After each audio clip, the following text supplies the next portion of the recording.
Hey everybody. Hey Jingaroo, Bliss Chris, Tina, Nancy, Mare. Ooh. Sorry, I had to turn off my Discord because I could hear them guys talking and it's loud. Oh. Alright, I'm just gonna wait for a few more people to come in here and then we'll start. I have to wait for my guest of honor. Uh-oh. A long time no see. Actually, I should. Oh no, where is she?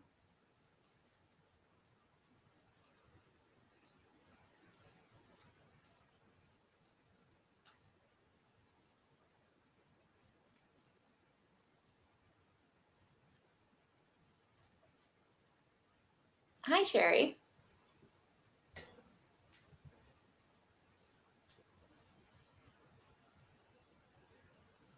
So my guest today is going to be the artsy nurse. Now, I'll let her explain, but the gist of it is I'm reading this book because of her, Helter Skelter.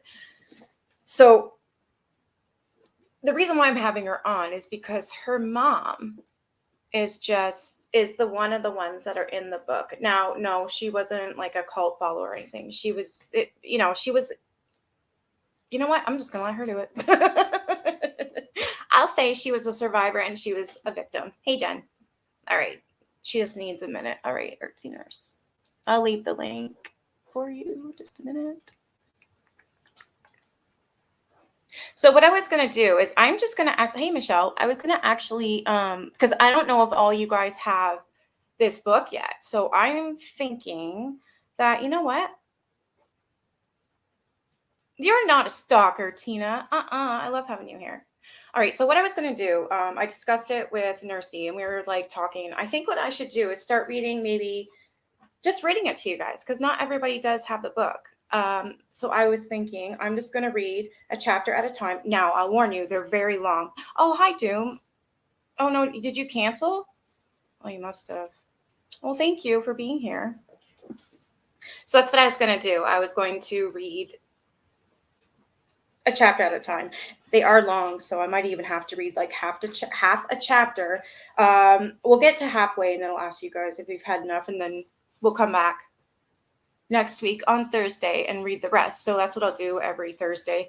The artsy nurse, she is available for me for my lives Thursdays and Fridays. So I'm thinking, if we want more, because I only want to be on here for about 2 hours at a time. Because I know for myself, if I have to sit there and listen to a live that's like 4 hours long, it's too much.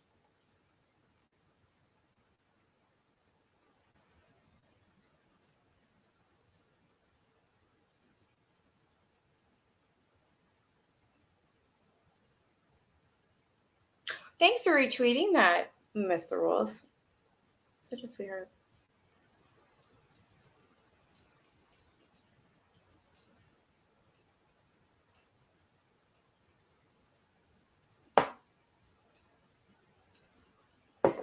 It scared the pants off you. Really? I've never read it. No.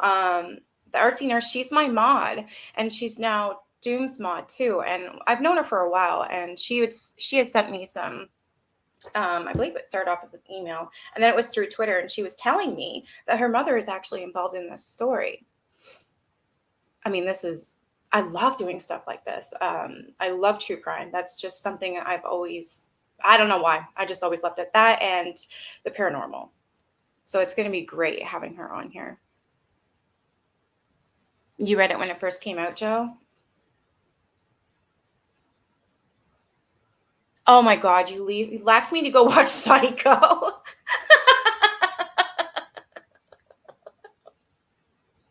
Sorry, Nikki. We decided to leave you to go watch Psycho. Oh my God. You are mean. Don't leave me. Yeah, Bliss Chris. I remember you saying that in Dom. So there she is. There's my girl. Hello. Hi. Hi. Sorry, my dogs decided to go on a barking match with the neighborhood dog right when you were about to start on. I had to go get them. Oh, no worries. No worries. Catching my breath. That was not fun. Oh, you catch your breath. I was just explaining to them that I'm going to just read. Yeah, a chapter at a time or half a chapter at a time because they are very long. How long is this first chapter? It is, let me see here, 50 pages long. 50. Ooh. Yeah, that's kind of a lot. But I might be able to do it. Yeah, I could do that. All right, we'll go with, I don't know, chapter at a time, I guess.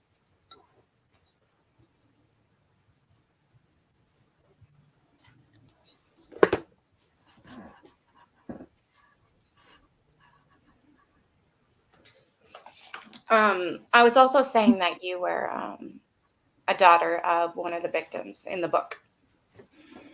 Yes, but my mom was also in the Manson family. Yes. She was one of the younger ones. And she was not part of any of the murders, right? No.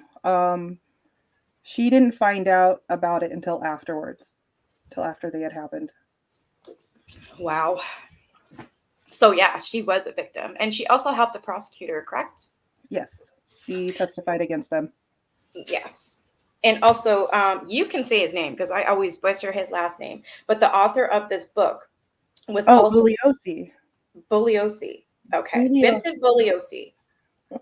He is the one that was the prosecutor, right? Yeah.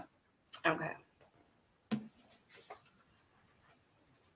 All right, I'm going to get to the first chapter here and just start reading, and stop me, yell at me if you see comments or something and I need to stop, I will.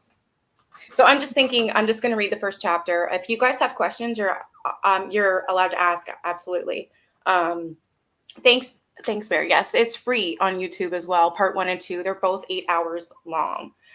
By I can't remember the damn name of that guy, but it is, just look up Helter Skelter book, and it will tell you they're both 8 hours long. Somebody's reading it as well. So I think that's just what I'm going to do. I'm just going to read the first chapter. If you guys have any questions, me and Artsy will be happy to answer. I probably can't answer much. She would be better to ask.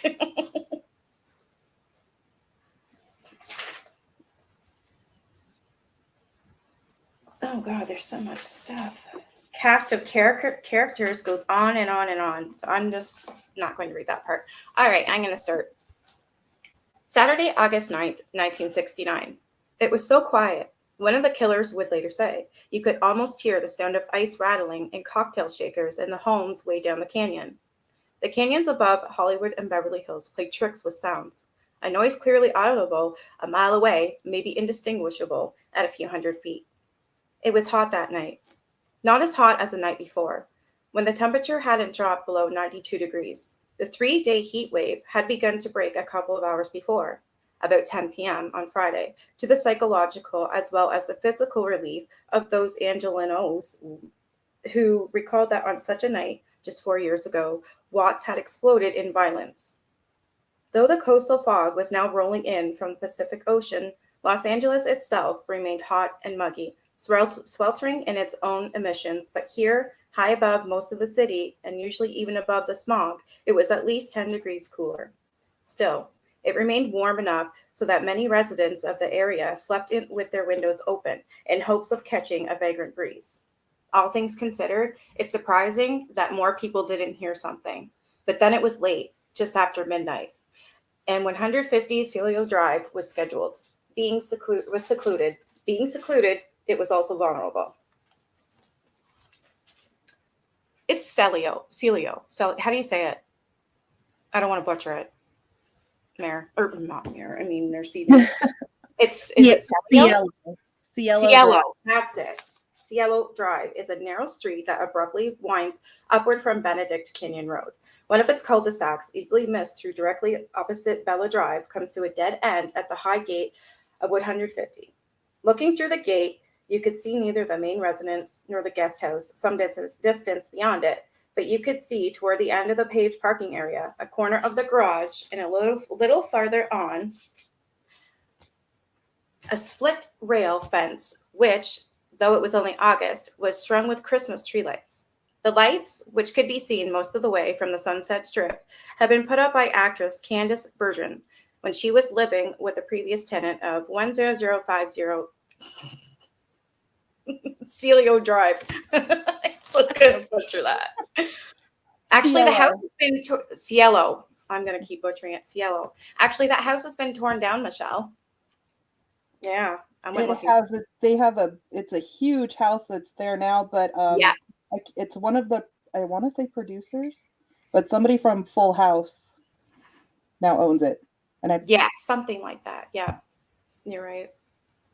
Celio. I don't know how. I'm gonna not. You know what? I'm just gonna keep butchering it. Anyways, the lights, which could be seen most of the way from the Sunset Strip, have been put up by actress Candice Bergen when she was living with the previous tenant of 10050 Drive TV and record producer Terry Melcher. When Melcher, the son of Doris Day, moved to his mother's beach house in Malibu, the tenants left the lights up. They were on this night, and they were every night, adding a year-round holiday touch to Benedict Canyon. From the front door of the main house to the gate was over 100 feet. From the gate to the nearest neighbor on 10070 was almost 100 yards. At 10070 Drive, Mr. and Mrs. Seymour Cott had already gone to bed, their dinner guests having left about midnight, when Mrs. Cott heard in close sequence what sounded like 3 or 4 gunshots. They seemed to have come from the direction of the gate of 10050. She did not check the time, but later guessed it to be 12:30 and 1 a.m. Hearing nothing further, Mrs. Cott went to sleep. About 3/4 of a mile directly south and downhill from 10050 Drive, Tim Ireland was one of the 5 counselors supervising an overnight camp out for the some 35 children at the Westlake School for Girls. The other counselors had gone to sleep, but Ireland had volunteered to stay up through the night. At approximately 12:40 a.m., he heard from what seemed a long distance away to the north of the northeast a solitary male voice. The man was screaming, "Oh God, no, please don't. Oh God, no, don't, don't." The scream lasted 10 to 15 seconds, then stopped, the abrupt silence almost as chilling as the cry itself. Ireland quickly checked the camp, but all the children were asleep. He awoke his supervisor, Rich Sparks, who had bedded down inside the school, and telling him what he had heard, got his permission to drive around the area to see if anyone needed help. Ireland took a route from North Faring Road, where the school was located, south on Benedict Canyon Road to Sunset Boulevard, west to Beverly Glen, and northward back to the school. He observed nothing unusual. There he did hear a number of dogs barking. There were other sounds in the hours before dawn that Saturday. Emmett Steele, 9951 Beverly Grove Drive, was awakened by the barking of his 2 hunting dogs. The pair usually ignored ordinary sounds, but went wild when they heard the gunshots. Steele went out to look around, finding nothing out of place, returned to bed. He estimated the time as between 2 and 3 a.m. Robert Bullington, an employee of the Bel Air Patrol, a private security force used by many of the homeowners in the affluent area, was parked in front of 2175 Summit Ridge Drive with his window down when he heard what sounded like 3 shots, spaced a few seconds apart. Bullington called in Eric Carlson, who was working the desk at the patrol headquarters, logged the call at 4:11 a.m. Carlson in turn called the West Los Angeles Division of the Los Angeles Police Department and passed on the report. The officer who took the call remarked, "I hope we don't have a murder. We just had a woman screaming call in that area." Los Angeles Times delivery boy Steve Shannon heard nothing unusual when he pedaled his bike up to the drive between 4:30 and 4:45 a.m. But as he put the paper in the mailbox of 10050, he did notice what looked like a telephone wire hanging over the gate. He also observed, through the gate and some distance away, that the yellow bug light on the side of the garage was still on. Seymour Cott also noticed the light and the fallen wire when he went out to get his paper about 7:30 a.m. About 8 a.m., Winifred Chapman got off the bus at the intersection of Santa Monica and Canyon Drive. A light-skinned black in her mid-50s, Mrs. Chapman was the housekeeper at 10050 Drive, and she was upset because, thanks to Ellie's terrible bus service, she was going to be late to work. Luck seemed with her, however. Just as she was about to look for a taxi, she saw a man she had once worked with, and he gave her a ride almost to the gate. She noticed the wire immediately, and it worried her. In front and to the left of the gate, not hidden but not conspicuous either, was a metal pole on the top of which was the gate control mechanism. When the button was pushed, the gate swung open. There was a smaller mechanism inside the grounds, both being positioned so a driver could reach the button without having to get out of the car. Because of the wire, Mrs. Chapman thought the electricity might be off. But when she pushed the button, the gate swung open. Taking the Times out of the mailbox, she walked hurriedly onto the property, noticing an unfamiliar automobile in the driveway, a white Rambler, parked at an odd angle. But she passed it and several other cars nearer the garage without much thought. Overnight guests weren't that uncommon. Someone had left the outside light on all night, and she went to switch at the corner of the garage and turned it off. At the end of the paved parking area was a flagstone walkway that made a half circle to the front door of the main house. She turned right before coming to the walk, however, going to the service porch entrance at the back of the residence. The key was secreted on a rafter above the door. Taking it down, she unlocked the door and went inside, walking directly to the kitchen, where she picked up the extension phone. It was dead. Thinking that she should alert someone that the line was down, she proceeded through the dining room toward the living room. Then she stopped suddenly, her progress impeded by two large blue steamer trunks, which hadn't been there when she had left the previous afternoon, and by what she saw. There appeared to be blood on the trunks, on the floor next to them, and on two towels in the entryway. She couldn't see the entire living room. A long couch cut off the area in front of the fireplace, but everywhere she could see, she saw the red splashes. The front door was ajar. Looking out, she saw several pools of blood on the flagstone porch, and farther on the lawn, she saw a body. Screaming, she turned and ran through the house, leaving the same way she had come in, but on running down the driveway, changing her course so as to reach the gate control button. In doing so, she passed on the opposite side of the white Rambler, seeing for the first time that there was a body inside that car too. Once outside the gate, she ran down the hill to the first house, 10070, ringing the bell and pounding on the door. When the cops didn't answer, she ran to the next house, 10090, banging on that door and screaming, "Murder, death, bodies, blood." 15-year-old Jim Essen was outside warming up the family car. It was Saturday, and a member of Law Enforcement Unit 800 of the Boy Scouts of America, he was waiting for his father, Ray Essen, to drive him to the West Los Angeles Division of LAPD, where he was scheduled to work on the desk. By the time he got to the porch, his parents had opened the door. While they were trying to calm the hysterical Mrs. Chapman, Jim dialed the police emergency number, trained by the Scouts to be exact. He noted the time, 8:33. While waiting for the police, the father and the son walked as far as the gate. The white Rambler was some 30 feet inside the property, too far away to make out anything inside it. But they did see that not one, but several wires were down. They appeared to have been cut. Returning home, Jim called the police a second time and, some minutes later, a third. There's some confusion as to exactly what happened to those calls. The official police report only states, at 0914 hours, West Los Angeles units AL5 and AL62 were given a radio call, code 2, possible homicide, 10050 Drive. The units were one-man patrol cars. Officer Jerry Joe DeRosa, driving 8L5, arrived first, light flashing and siren blaring. DeRosa began interviewing Mrs. Chapman, but had a difficult time of it. Not only was she still hysterical, she was vague as to what she had seen. Blood, bodies, every place. And it was hard to get the names and relationships straight. Polanski, Altobelli, Farowski. Ray Assen, who knew the residents of 10050, stepped in. The house was owned by Rudy Altobelli. I hope I pronounced that right. He was in Europe, but he had hired a caretaker, a young man named William Garretson, to look after the place. Garretson lived in the guest house to the back of the property. He had rented the main residence to Roman Polanski, the movie director, and his wife. The Polanskis had gone to Europe. However, in March, and while they were away, two of their friends, Abigail Folger and Wojtek Farowski, had moved in. Mrs. Polanski had returned less than a month ago, and Folger and Farowski were there, staying with her until her husband returned. Mrs. Polanski was a movie actress. Her name was Sharon Tate.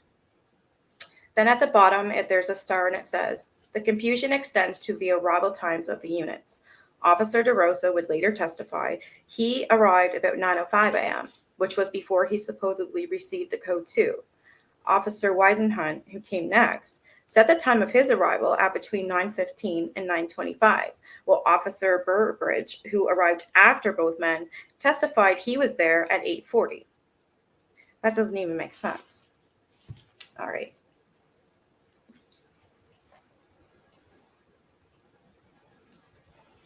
Questioned by DeRosa, Mrs. Chapman was unable to say which, if any, of these people were the two bodies she had seen. To the names she added, still another that of Jay Sebring, a noted men's hairstylist and a friend of Mrs. Polanski's. She mentioned him because she remembered seeing his black Porsche with the other automobiles parked next to the garage. Getting a rifle from a squad car, DeRosa had Mrs. Chapman show him how to open the gate. Walking cautiously up the driveway to the Rambler, he looked in the open window. There was a body inside, in the driver's seat but slumped toward the passenger side. Male, Caucasian, reddish hair, plaid shirt, blue denim pants, both shirt and pants drenched with blood. He appeared to be young, probably in his teens. About this time, Unit 8 L62, driven by Officer William T. Weisenhunt, pulled outside the gate. DeRosa walked back and told him he had a possible homicide. DeRosa also showed him how to open the gate, and the two officers proceeded up the driveway. DeRosa still carrying his rifle, Weisenhunt a shotgun. As Weisenhunt passed the Rambler, he looked in, noting that the window on the driver's side was down and both lights and ignition were off. The pair then checked out the other automobiles and, finding them empty, searched both the garage and the room above it. Still no one. A third officer, Robert Burbridge, caught up with them. As the three men reached the end of the parking area, they saw not one but two inert forms on the lawn. From a distance, they looked like mannequins that had been dipped in red paint, then tossed haphazardly on the grass. They seemed grotesquely out of place on the well-cared-for lawn, with its landscape shrubbery, flowers, and trees. To the right was the residence itself, long, rambling, looking more comfortable than ostentatious. The carriage light outside, the main door shining brightly. Farther on, past the south end of the house, they could see a corner of the swimming pool, shimmering blue-green in the morning light.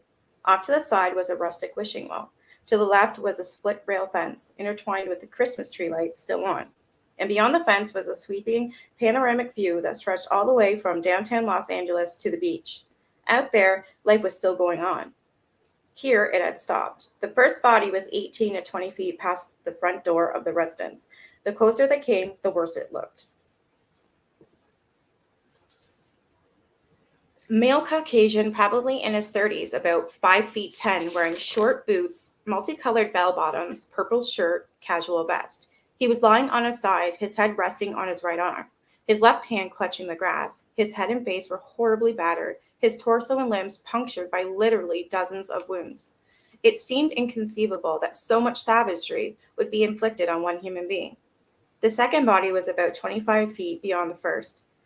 Female Caucasian, long dark hair, probably in her late 20s. She was lying supine, her arms thrown out, barefoot. She was wearing a full-length nightgown, which, before the many stab wounds, had probably been white.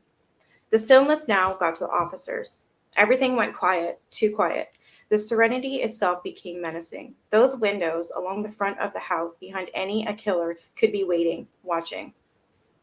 Leaving DeRosa on the lawn, Weisenhunt and Burbridge went back toward the north end of the residence, looking for another way to get in. They'd be open targets if they entered the front door. They noticed that a screen had been removed from one of the front windows and was leaning up against the side of the building. Weisenhunt also observed a horizontal slit along the bottom of the screen.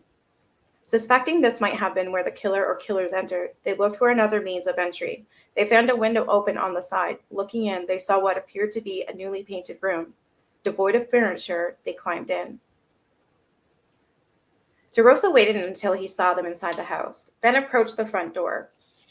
There was a patch of blood on the walk, between the hedges, several more on the right-hand corner of the porch, with still others just outside and to the left of the door and on the door jamb itself. He didn't see, or later didn't recall, any footprints through there were a number.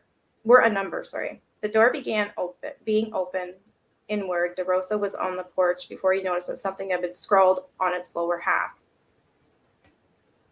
Printed in what appeared to be blood were 3 letters. P-I-G. Pig.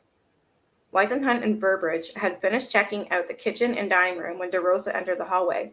Turning left into the living room, he found his way partly blocked by the two blue steamer trunks. It appeared that they had been standing on end, then knocked over, as one was leaning against the other. DeRosa also observed, next to the trunks and on the floor, a pair of horn-rimmed glasses. Burbridge, who followed him into the room, noticed something else. On the carpet to the left of the entrance were two small pieces of wood. They looked like pieces of a broken gun grip.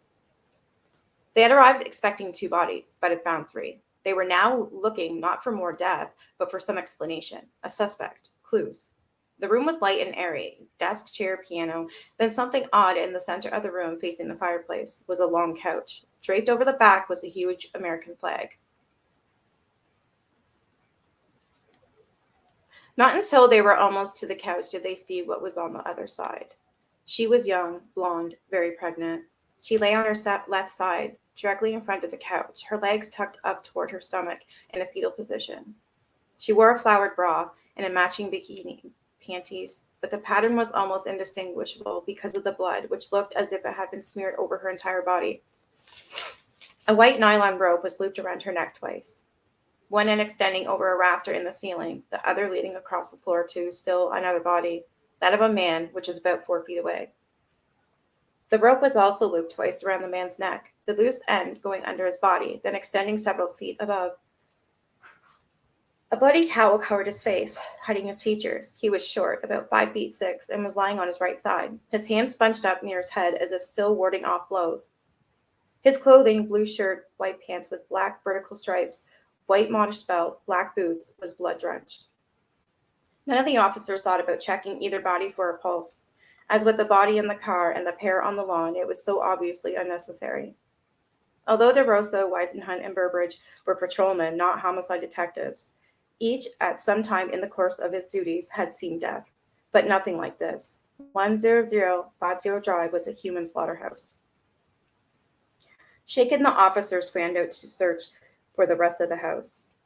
There was a loft above the living room. DeRosa climbed up the wooden ladder and nervously peeked over the top, but saw no one.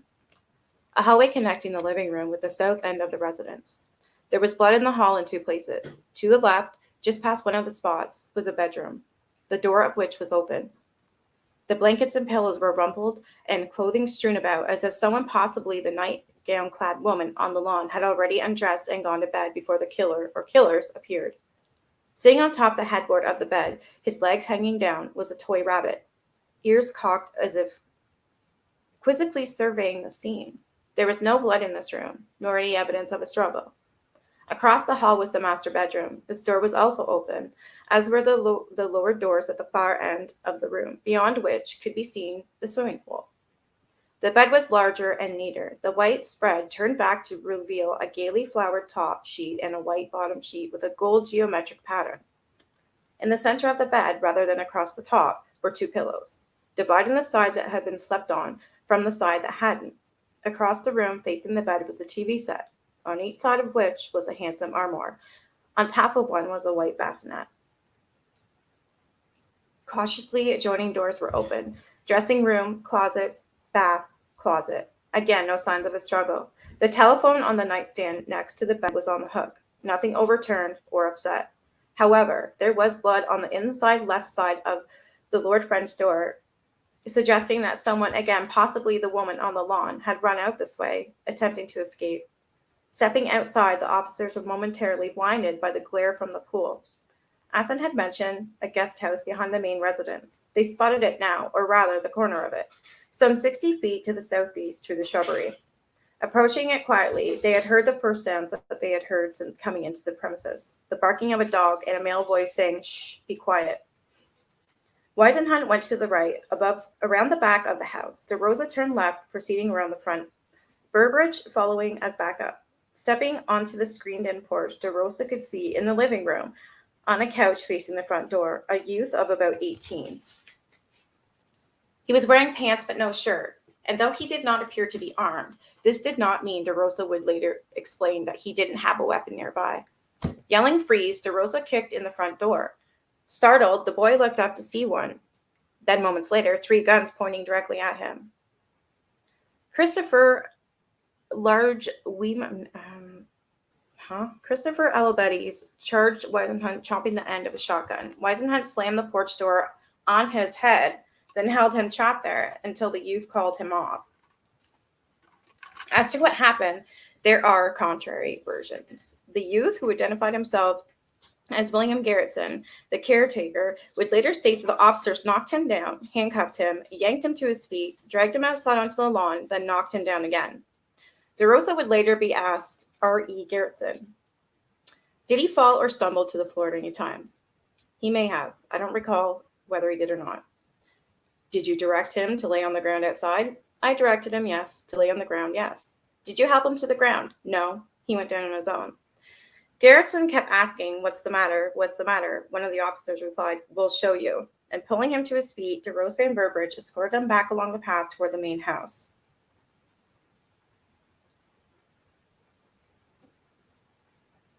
Weisenhunt remained behind, looking for weapons and blood-stained clothing. Though he found neither, he did notice many small details of the scene. One at the time seemed so insignificant that he forgot it until later questioning brought it back to mind. There was a stereo next to the couch. It had been off when they entered the room. Looking at the controls, Weisenhunt noticed that the volume setting was between 4 and 5. Garrettson, meantime, had been led past the two bodies on the lawn. It was indicative of the condition of the first, the young woman that he mistakenly identified her as Mrs. Chapman, the Negro maid. As for the man, he identified him as the young Polanski.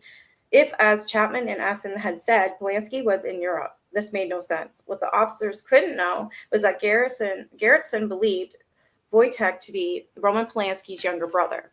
Garrettson failed completely when it came to identifying the young man in the Rambler. There's a star there.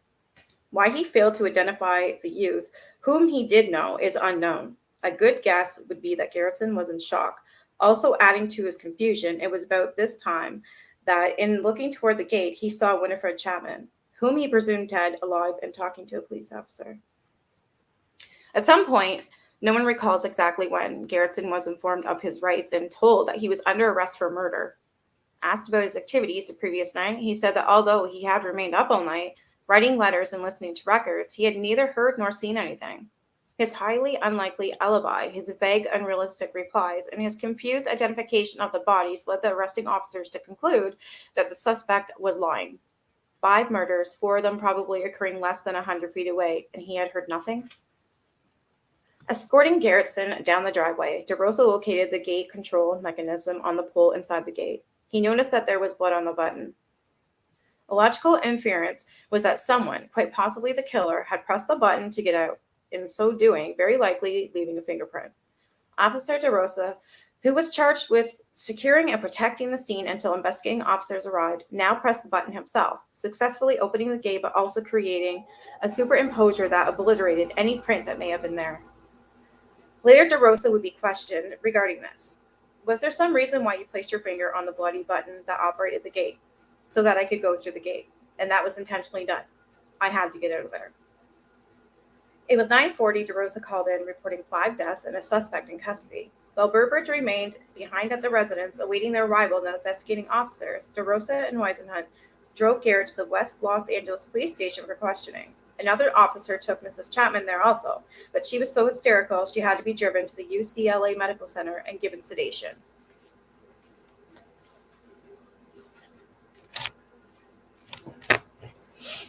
In response to DeRosa's call, 4 West Los Angeles detectives were dispatched to the scene. Lieutenant R.C. Madlock, Lieutenant J.J. Gregor, Sergeant F. Gravante, and Sergeant T.L. Rogers would all arrive within the next hour. By the time the last pulled up, the first reporters were already outside the gate.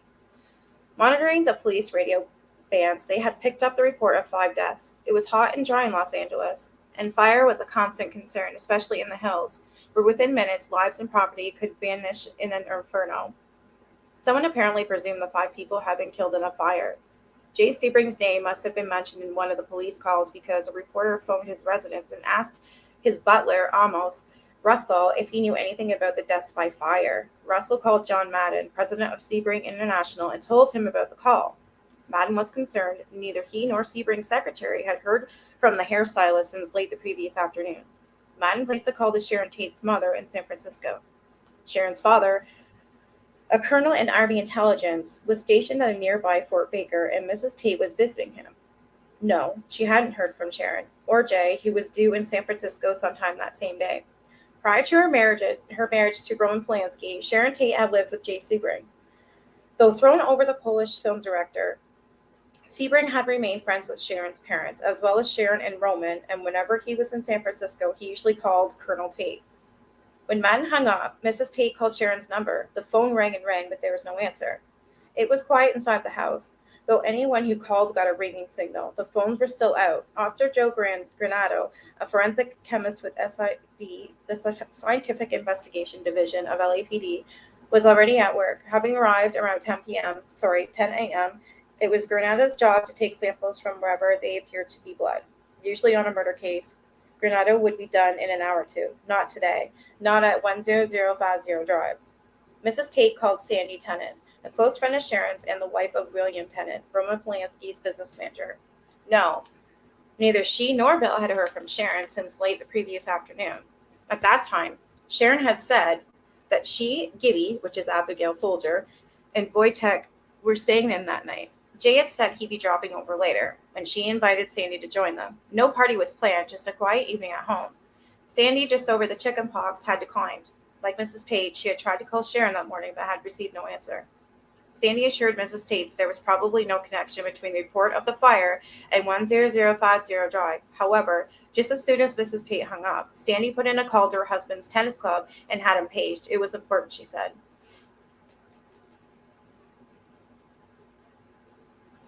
Sometime between 10 and 11 a.m., Raymond Kilgrove, a telephone company representative, climbed the pole outside the gate to 10050 Drive and found that 4 phone wires had been cut. The cuts were close to the attachment on the pole, indicating that the person responsible had probably climbed the pole too. Kilgrove repaired 2 of the wires, leaving the others for the detectives to examine.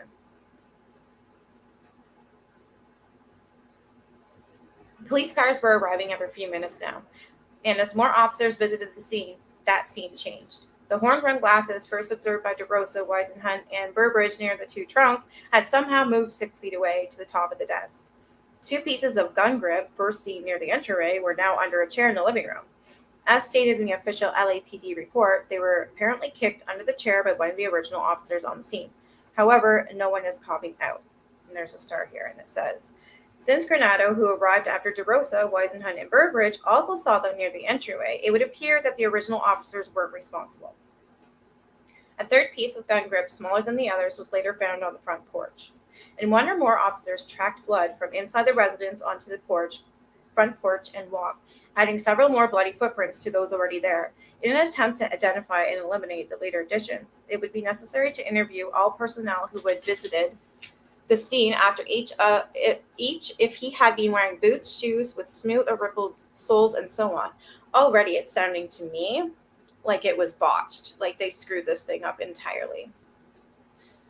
Granado was still taking blood samples. Later in the police lab, he would give them to, that's a big word, to some sort of test to determine if the blood was animal or human. If human, other tests would be applied to determine the blood type A, B, AB, or 0, and the subtype.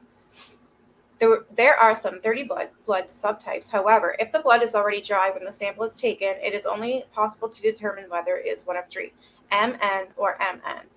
It has been a warm night, and it was already turning into another hot day. By the time Granado got to work, most of the blood, except for the pools near the body's inside, had already dried. Within the next several days, Granado would obtain from the coroner's office a blood sample from each of the victims, and would attempt to match these with the samples he'd already collected.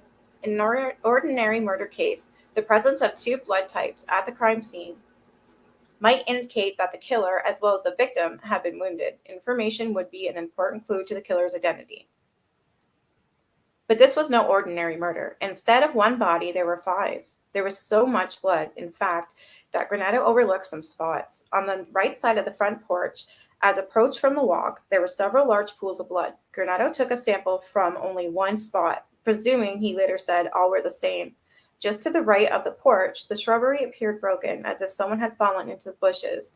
Blood splatters there seemed to bear this out. Granado missed these. Wow. Nor did he take samples from the pools of blood in the intermediate vicinity of the 2 bodies in the living room. or from the stains near the two bodies on the lawn, presuming he'd later testify that they belonged to the nearest victims and he'd be getting samples from the coroner anyway. Granata took a total of 45 blood samples. However, for some reason never explained, he didn't run subtypes on 21 of them. If this is not done a week or two after collection, the components of the blood break down. Later, when an attempt was made to recreate the murders, these omissions would cause many problems. Just before noon, William Tennant arrived, still dressed in his tenant's clothes, and was escorted through the gate by the police. It was like being led through a nightmare as he was taken to the first body, then another. He didn't recognize the young man in the automobile, but he identified the man on the lawn as Wojtek, the woman as Abigail Folger, and two bodies in the living room as Sharon Tate Polanski and tentatively Jay Sebring. When the police lifted the bloody towel, the man's face was so badly contused, Tennant couldn't be sure. Then he went outside and was sick.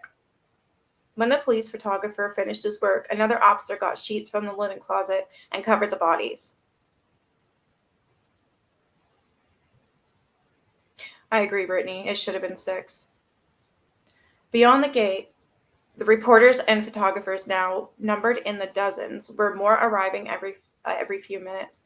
Police and press cars so hopelessly jammed at the drive that several officers were detailed to try and untangle them. As Tennant pushed through the crowd, clutching his stomach and sobbing, the reporters hurled questions at him. Is Sharon dead? Were they murdered? Has anyone informed Roman? He ignored them, but they read the answer on his face. Not everyone who visited the scene was as reluctant to talk. It's like a battlefield up there, Police Sergeant Stanley Clorman told reporters. His features grim with the shock of what he had seen. Another officer, unidentified, said, "It looks ritualistic," the single remark providing the basis for an incredible amount of bizarre speculation. Like the shock waves from an earthquake, news of the murders spread. 5 slain in Bel Air, read the headline on the first AP wire story. Though sent out before the identity of the victims had become known, it correctly reported on the location of the bodies, that the telephone lines had been cut, and the arrest of an unnamed suspect. There were errors, one to be much repeated, that one victim had a hood over his head. LAPD notified the Tates, John Madden, who in turn notified Sebring's parents, and Peter Folger, Abigail's father. Abigail's socially prominent parents were divorced. Her father, chairman of the board of the A.J. Folger Coffee Company, lived in Woodside. Her mother, Inez Folger, in San Francisco. However, Mrs. Folger was not at home, but in Connecticut, visiting friends following a Mediterranean cruise, and Mr. Folger reached her there. She couldn't believe it. She had talked to Abigail about 10 the previous night. Both mother and daughter had planned to fly to San Francisco today for a reunion, Abigail having made a reservation on the 10 a.m. United flight. On reaching home, William Tennant made what was, for him, the most difficult call. He was not only Polanski's business manager, but a very close friend. Tennant checked his watch, automatically adding 9 hours to get London time. Though it would be late in the evening, he guessed that Polanski might still be working, trying to tie up his various film projects before returning home the following Tuesday, and he tried the number of his townhouse. He guessed right. Polanski and the several associates were going over a scene in the script of The Day of the Dolphin when the telephone rang. Polanski would remember the conversation as follows. Roman, there's been a disaster in the house. Which house? Your house. Then, in a rush, Sharon is dead, and Wojtek and Gibby and Jay. No. Surely there was a mistake. Both men now crying. Tennant reiterated that it was true. He'd gone to the house himself. How? Polanski asked. He was thinking, he later said, not of fire, but of the landslide. A not uncommon thing in the Los Angeles hills, especially after heavy rains. Sometimes whole houses were buried, which meant that perhaps they could still be alive. Only then did Tennant tell him that they had been murdered. Wojtek, LAPD learned, had a son in Poland, but no relatives in the United States. The youth in the Rambler remained unidentified, but was no longer nameless. He had been designated John Doe 85. The news spread quickly, and with it the rumors. Rudy, owner of the property and business manager for a number of show business personalities, was in Rome. One of his clients, a young actress, called and told him that Sharon and 4 others had been murdered in his house and that Gerritsen, the caretaker he had hired, had confessed. Gerritsen hadn't confessed. but told him he would not learn this though until after he returned to the United States. The specialists had begun arriving about noon. Officers Jerome A. Bone and D.L. Gert, Latent Print Section, Scientific Investigation Division, LAPD, dusted the main residence and the guest house for prints. After dusting a print with powder, developing the print, a clear adhesive tape was placed over it. The tape with the print showing would be then be lifted and placed on a card with a contrasting background. Location, date, time, officer's initials were noted on the back. One such lift card, prepared by Bowen, read 89691000501400JAV, inside door frame of left French door from master bedroom to pool area handle side. Another lift taken about the same time was from the outside front door handle side above handle. It took 6 hours to cover both residences.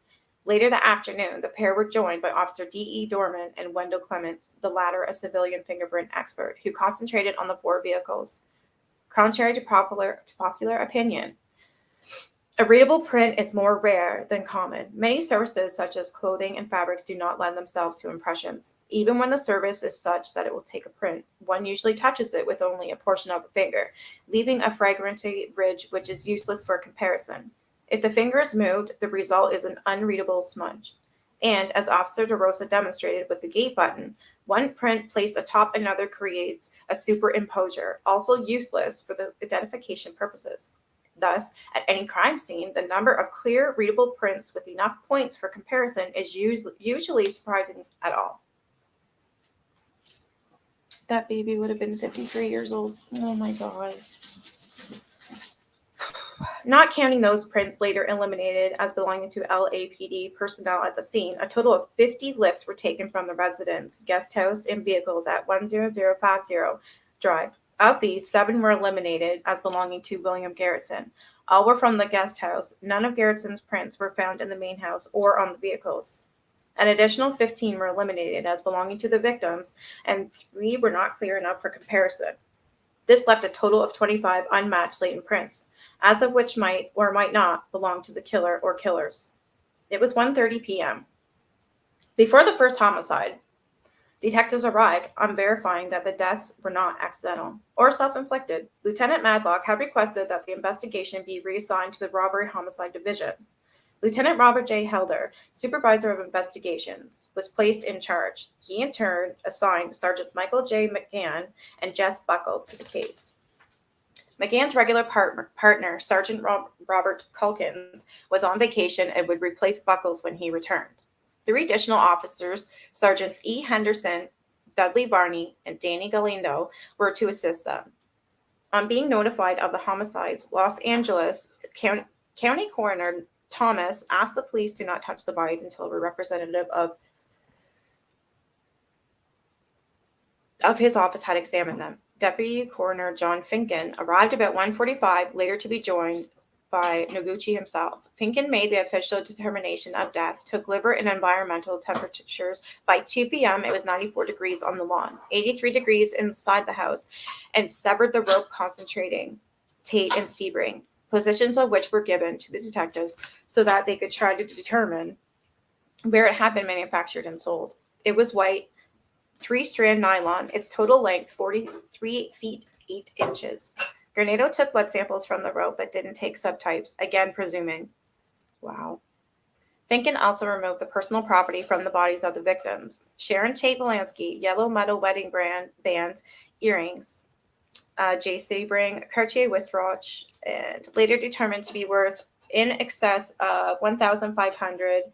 John Doe, 85, had a Lucerne wristwatch, a wallet with various papers, but no ID. Abigail Folger and Wojtek, no property on persons. After plastic bags had been placed over the hands of the victims to preserve any hair or skin that might have become lodged under the nails during a struggle, Finken assisted in covering and placing the bodies on stretcher carts to be wheeled to ambulances and taken to the coroner's office, Hall of Justice, downtown Los Angeles. Besieged by reporters at the gate, Dr. Noguchi announced he would have no comment until making public the autopsy results at noon the following day. Both Noguchi and Finken, however, probably had already given the detectives their initial findings. There was no evidence of sexual molestation or mutilation. 3 of the victims, the John Doe, Sebring, Fryoski, had been shot. Aside from a defensive slash wound on his left hand, which also severed the band of his wristwatch, John Doe had not been stabbed, but the other 4 had, many, many times. In addition, Sebring had been hit in the face at least once, and Frykowski had been struck over the head repeatedly with a blunt object. Though exact findings would have to wait the autopsies, the coroners concluded from the size of the bullet holes that the gun used had probably been a .22 caliber.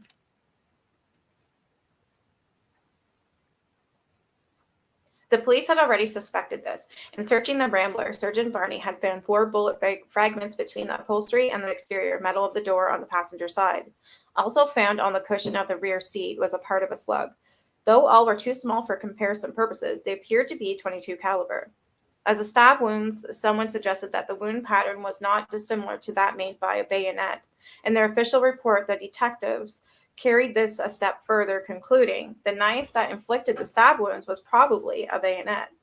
This not only eliminated a number of other possibilities, it also presumed that only one knife had been used. The depth of the wounds, many in excess of 5 inches, their width between 1 and 1.5 inches, and their thickness, 1/8 to 1/4 of an inch, ruled out either a kitchen or a regular pocket knife.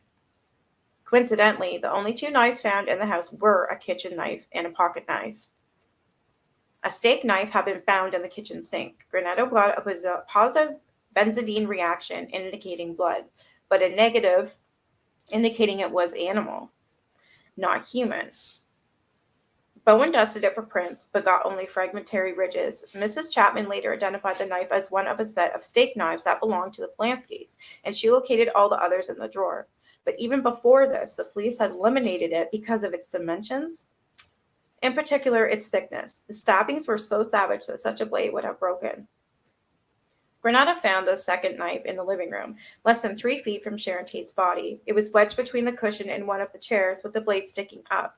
A Buck brand clasp type pocket knife. Its blade was 3/4 inches in diameter, 3/13 out of 16 inches in length, making it too small to have caused most of the wounds. Noticing a spot on the side of the blade, Granado tested it for blood, negative. Gert dusted it for prints, an unreadable smudge. Mrs. Chapman could not recall ever seeing this particular knife. This, plus the odd place where it was found, indicated that it might have been left by the killer or killers. In literature, a murder scene is often linked to a picture puzzle. If no one is patient and keeps trying, eventually all pieces will fit into place. Sorry, if one is patient. Veteran policeman known otherwise. Does that make sense? A much better analogy would be 2 picture puzzles, or 3 or more, no one of which is in itself complete. Even after solution emerges, if one does, there will be leftover pieces, evidence that just doesn't fit, and some pieces will always be missing. There was the American flag, its presence adding still another bizarre touch to a scene already horribly macabre. The possibilities it suggested ranged from one end of the political spectrum to the other until Winifred Chapman told the police that it had been in the residence for several weeks. Few pieces of evidence were so easily eliminated. There were the bloody letters on the front door. In recent years, the word pig had taken on a new meaning, one all too familiar to police, but what did it mean printed here? There was the rope. Mrs. Chapman flatly stated that she had never seen such a rope anywhere on the premises. Had the killers brought it? If so, why? What significance was there in the fact that the 2 victims bound together by rope, Sharon Tate and Jay Sebring, were former lovers? Or was former the right word? What was Sebring doing there with Polanski anyways? It was a question that many of the newspapers would also ask. The horn-rimmed glasses, negative for both prints and blood, did they belong to a victim, a killer, or someone totally unconnected with the crime?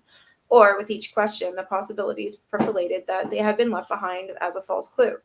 The 2 trunks and the entryway. The maid said they hadn't been there when she left at 4:30 the previous afternoon. Who delivered them and when, and had this person seen anything?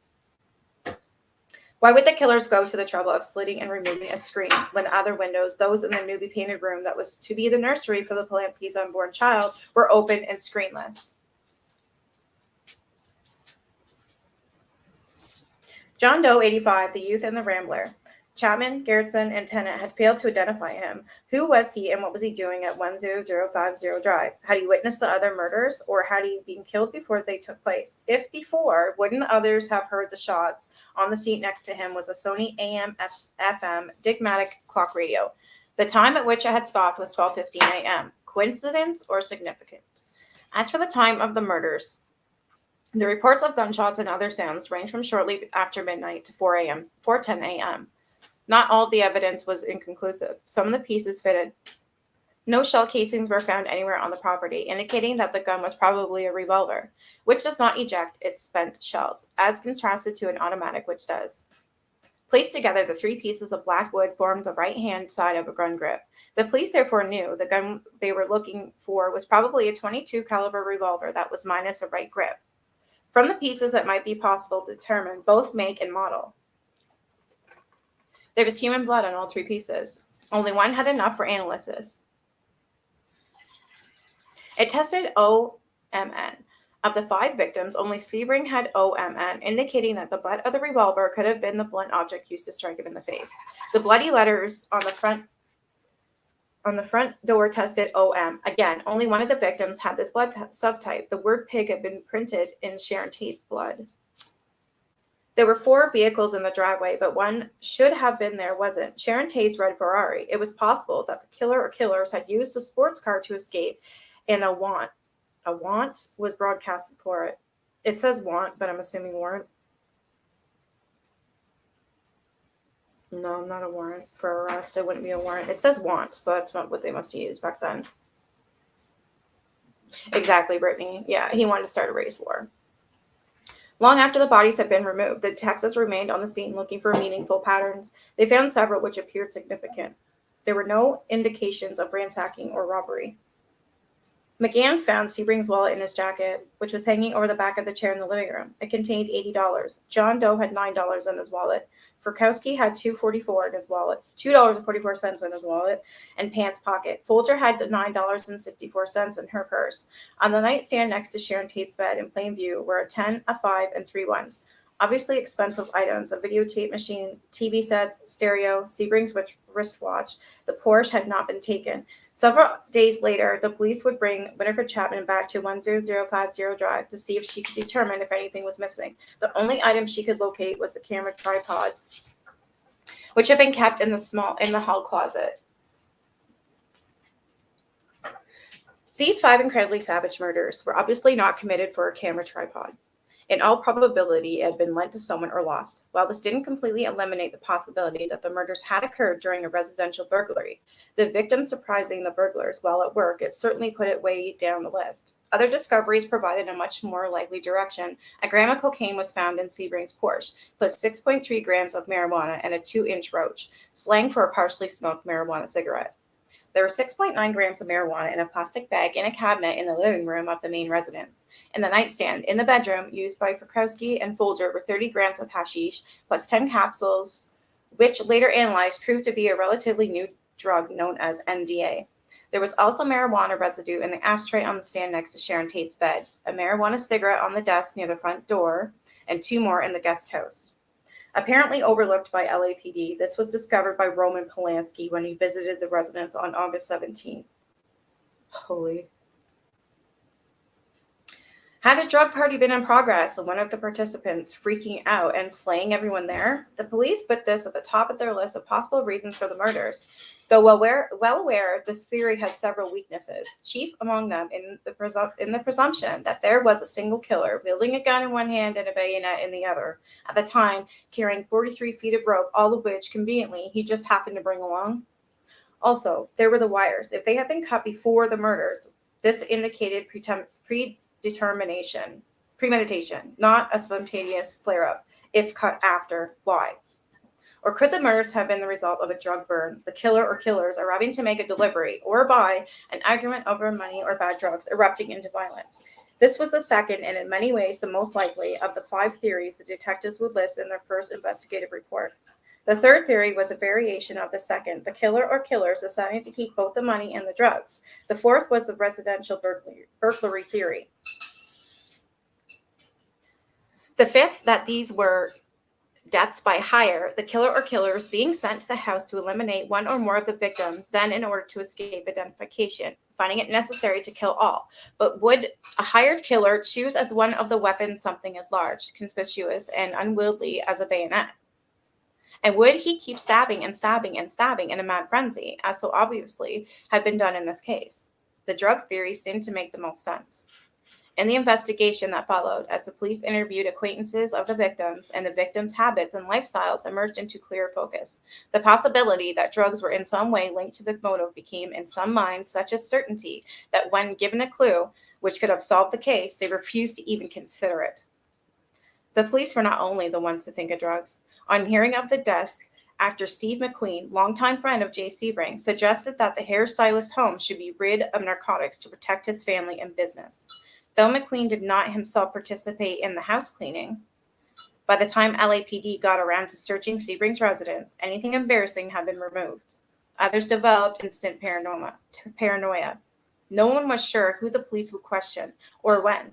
An unidentified film figure told a Life reporter, "Toilets are flushing all over Beverly Hills. The entire Los Angeles sewer system is stoned." That is the first chapter. So how long that take? Exactly an hour. All right. How's your throat? It hurts. Shit. Voice a little dry? Whew. Yeah, it hurts. I'm actually going to go grab a Diet Coke. Okay. Oh my God.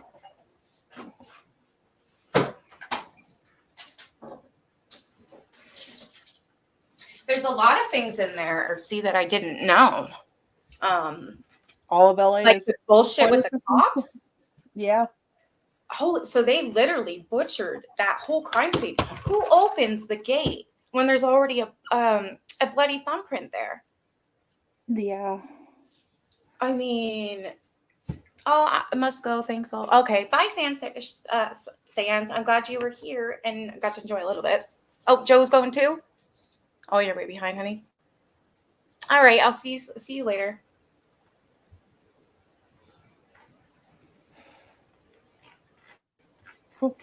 I'm glad to hear that. Well, I guess obviously Sharon's buried with her baby. Brittany was saying that her son would be wasn't actually, I don't even know. Was it a son that she was having? Yeah, it was a boy. Okay, so he's buried with Sharon. I guess he'd be 52 today. That's the one that broke my heart when I watched the movies. I cried, both of them. It's disgusting. Which movies did you see again? I watched Wolves at the Door. They're pretty recent. And I watched The Haunting of Sharon Tate. Both of them were very... have you seen them yet? I've seen a little bit of The Haunting of Sharon Tate, but it's been a while. It's on Amazon Prime. So if you guys are interested, I'll write it in chat here. It's a great movie. I honestly go watch it tonight. I'm going to watch it again. I loved it. Be prepared. It is really sad. I mean, it's Sharon who my heart breaks for. Obviously all of them as well, but mainly her. Abigail Folger, she was an heiress to the Folger coffee. Yeah. And that next morning, was her mother's birthday. Well, she was supposed to apparently leave to go see her mother that day. They had a flight for 10 a.m. Yeah, it was for her birthday, so that was basically her birthday presents, finding out her daughter's murdered.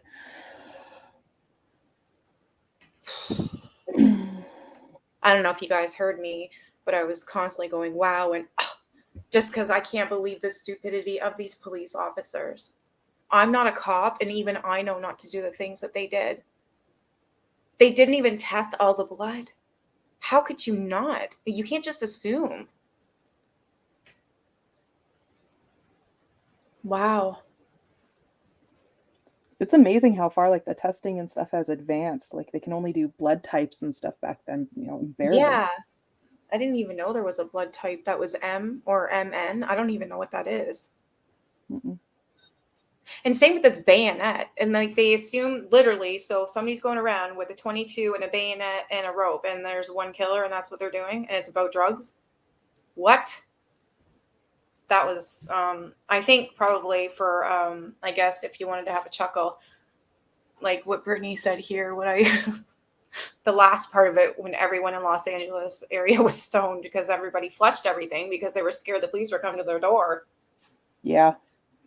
Or the killers. I mean, they didn't know. Yeah.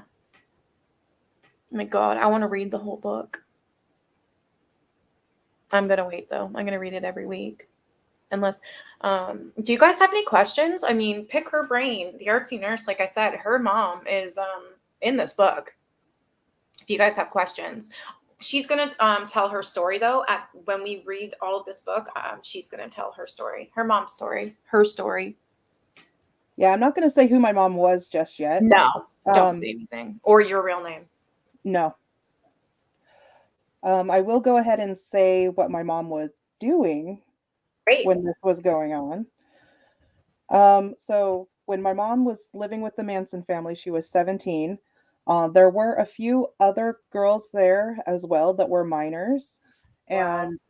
And no, Michelle, my mom's not alive.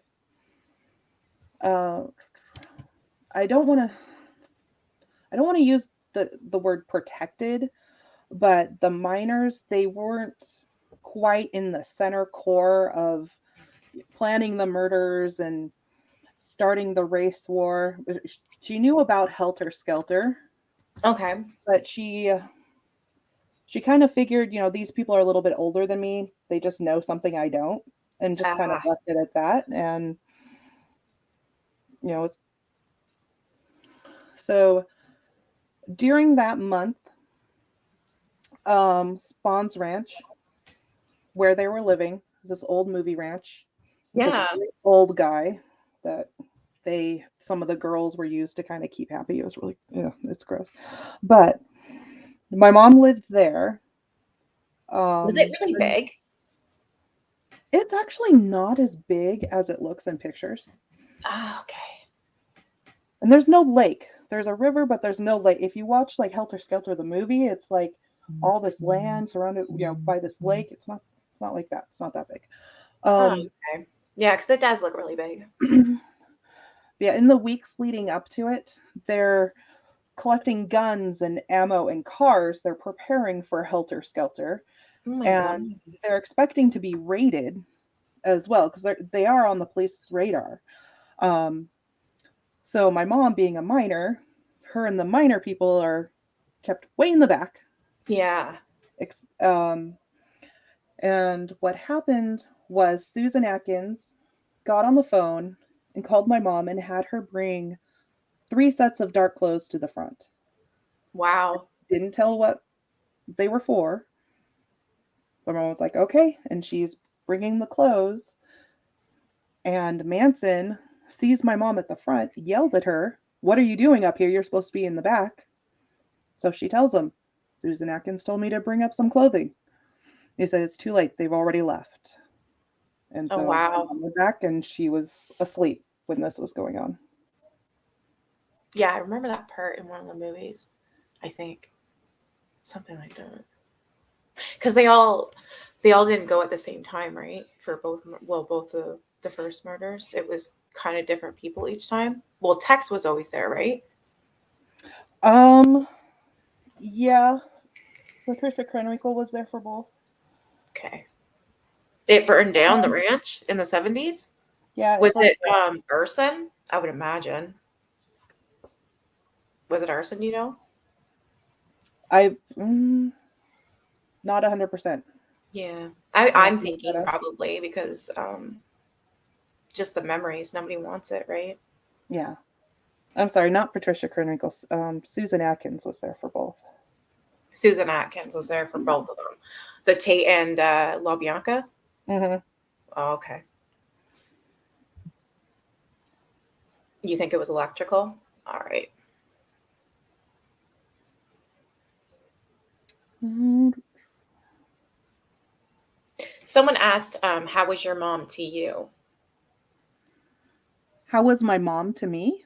Yeah, here, let me go out. Jingaroo says, how was your mom to you?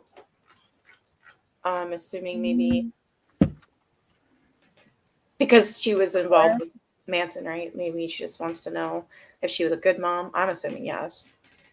Oh, she was a great mom. It took a little bit of kind of looking back in hindsight after learning about this. I learned about this when I was a teenager, and kind of slowly understood the case. I Yeah. learned it in bits and pieces. I learned it from my mom, and it's such a terrible subject that you can't just soak it in all the. You've got to take breaks. Yeah. Um, so I didn't learn everything all at once. But my mom, she barely survived. I was her only child. So it made sense that she was as overprotective as she Yeah. was. Um, I remember growing up and there was, streets that I couldn't cross. I had like a boundary in the neighborhood that I had, Oh my God. that You my must have been friends could cross, scared. but I couldn't. Yeah. So a lot of stuff made more sense as I learned more about this. Jingaroo says, I can imagine it was stunning learning about this. Yeah, it's really weird going to a bookstore and passing books that your mom's in it. Yeah, that would be weird, right? Yeah, it still is. Oh, is it really? Yeah, I bet. I'm so glad that your mom wasn't one of those people, the ones who did the murders. She was, Yeah. I Oh think, God, me too. like, I think that well, obviously I don't know your mom and I can't question her right now or anything because she's passed on. I'm really sorry about that. Um, I'm just glad that she wasn't a part of it. Oh, more questions. How did your mom get out? That is a long story. Okay, well, you I can wait. might actually save that towards the end of the book. Yep. Um, it wasn't easy. I'm surprised she made it. Um, so yeah, I feel very lucky to be alive, and I'll explain more about that later. Yeah. Yeah. There's some things that we're gonna leave till the end, guys, just because it's a well, like she said, this book that I'm reading to you is humongous and there's Oh, that just book so is much to thick. go through, so we're gonna leave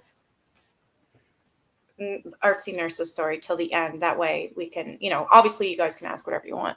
Um I can oh, you only got do another like question? bits and pieces here and now. We'll wing it. Yeah. But Okay. How do you feel about your mom today? And I'm sorry she's not with you anymore.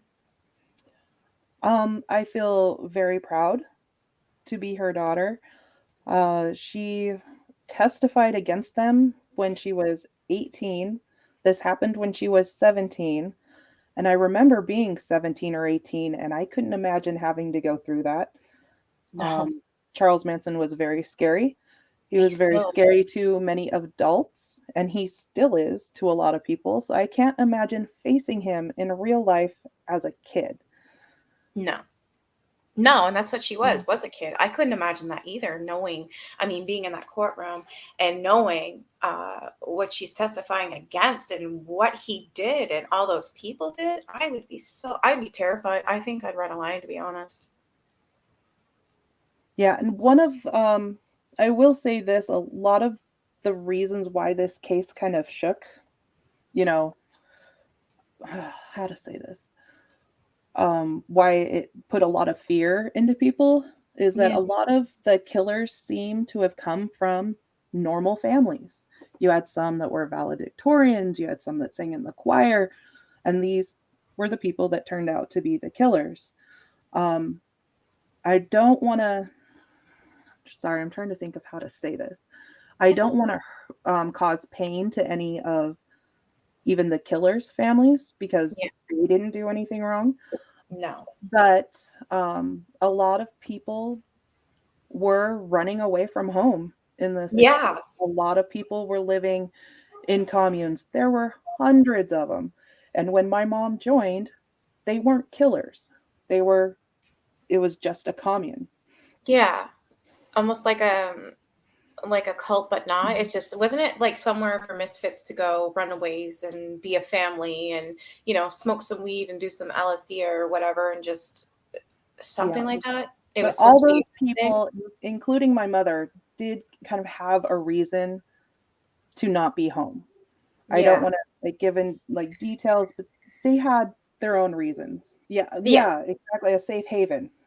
That's it. One thing that Manson was very good at was reading people. What, Wow. um, whether they needed a father figure, a brother, he was very good at being what they needed. Yeah. And that's how he picked and drew them in.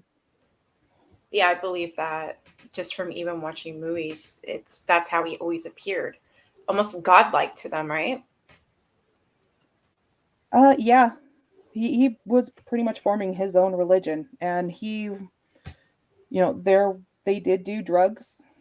Um, Manson would take not as much as the others, and he would say, man, son of man, have you put it together yet that I am, basically he's claiming to be Jesus. Wow. So, I did not know that part.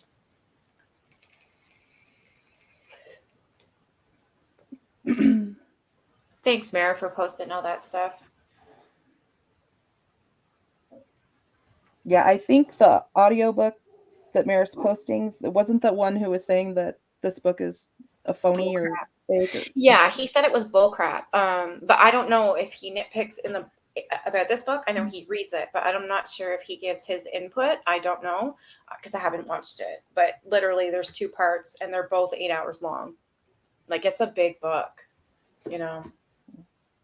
I can't wait to read the rest of it because I'm a bookworm and I love reading, and these these true crime books are great. They're so much better than the movies. You know, you get to hear all the little details that are not in movies. Like the beginning of this, I did not know that the cops had actually screwed up this investigation in the beginning. I did not know that. They weren't testing all the blood. They were just assuming things. They were going over people's fingerprints. They walked through the crime scene. Wow. I mean, that's messed up. yeah, they definitely made mistakes, but Yeah, they you know, definitely did. I just couldn't believe it.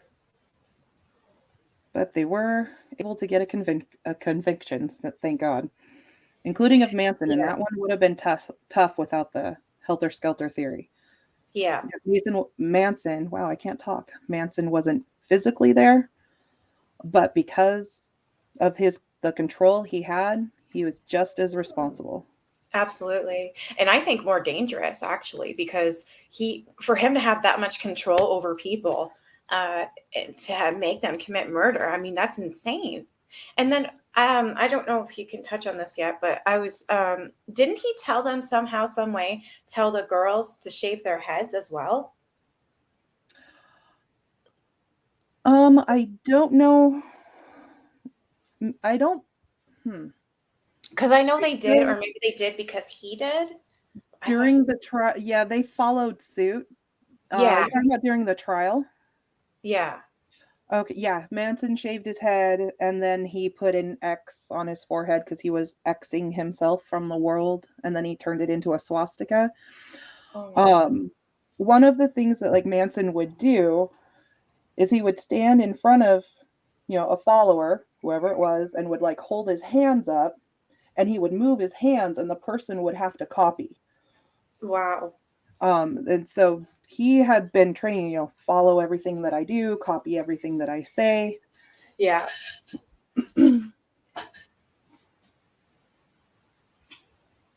That's what scared me too, because even with him behind bars, I I mean, I wasn't around then, me and you were just youngins or whatever, but I was, as I'm reading or watching interviews and stuff about Manson, that's what my fear would have been, that it doesn't matter if he is in prison or not. This guy can literally make people do things.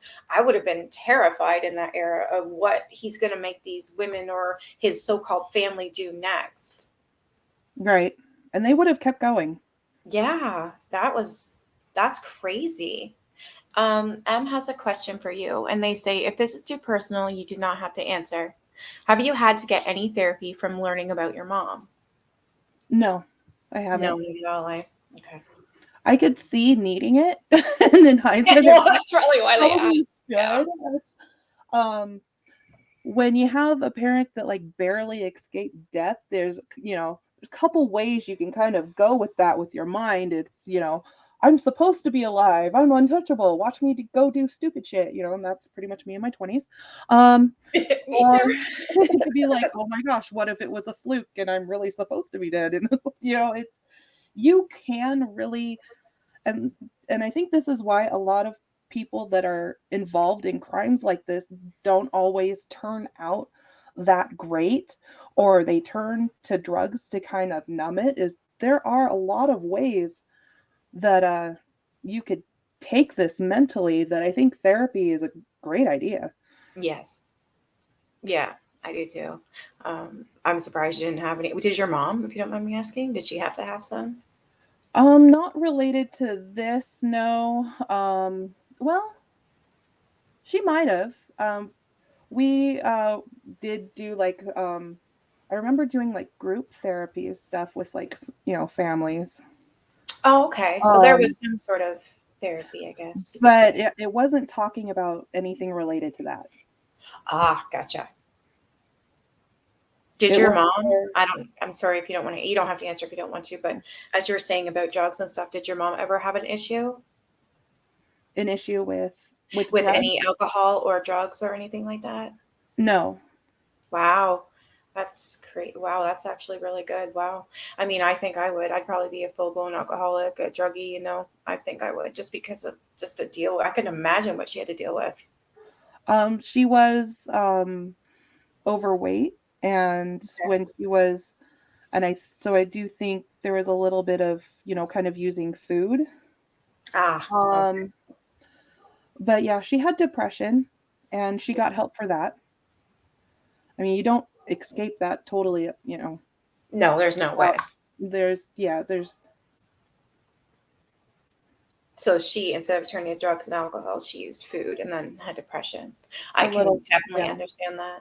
Well, she because she believed in Helter Skelter, she just was like, okay, they know something I don't, but Yeah. because she didn't question it, she felt guilty about that. But she also had survivor's guilt. Why did Yeah. her thought process that she had told me was, why did I live and all these people didn't?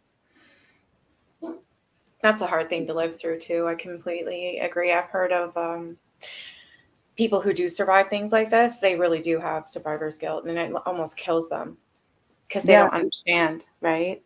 yeah, it's hard. Exactly, Nancy. Ordinary people. Yeah. Where is it? Jingaroo asked, do you know if your mom was ever asked to do something illegal? Um, yeah. Yeah. Nothing too horrible, but her photo in the book Helter Skelter is a shot from trying to steal a pack of cigarettes. I have to say, I love that mugshot because she's laughing. Yeah, she's like, whatever. I don't give a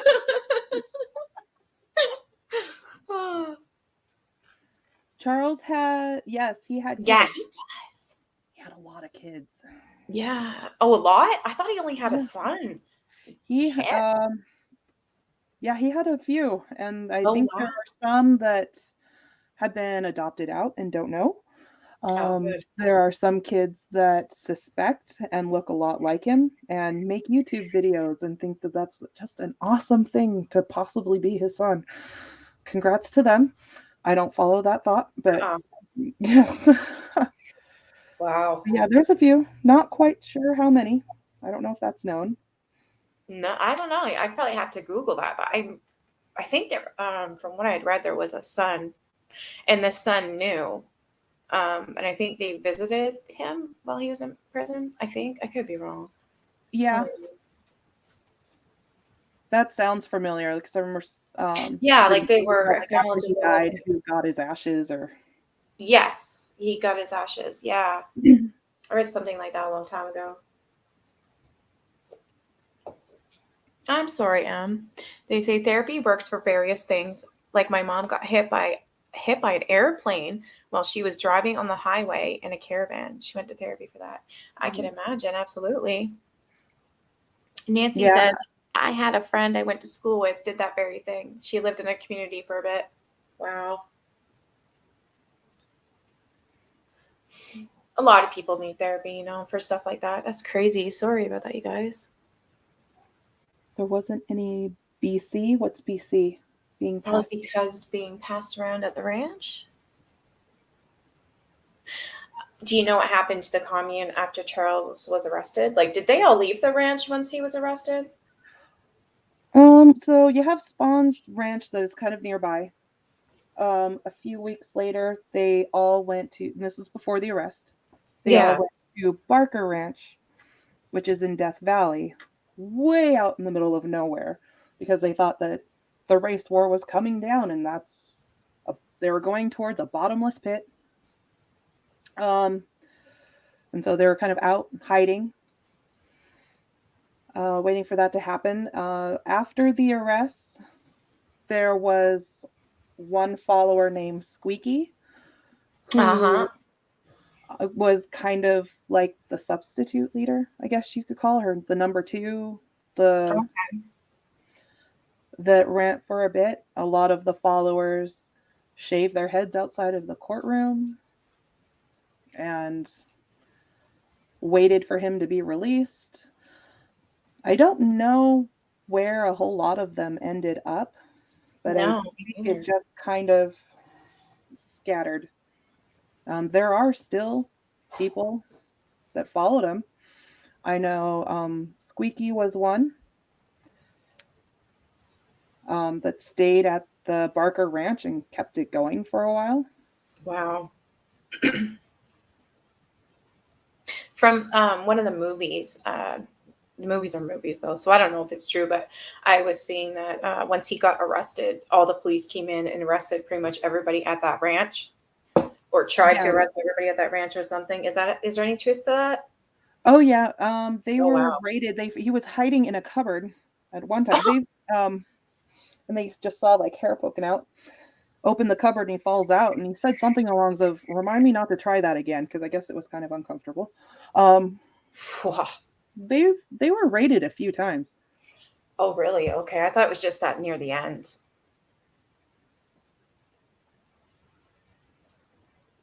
Yeah, it was funded by all illegal activities. What M was saying, I can imagine.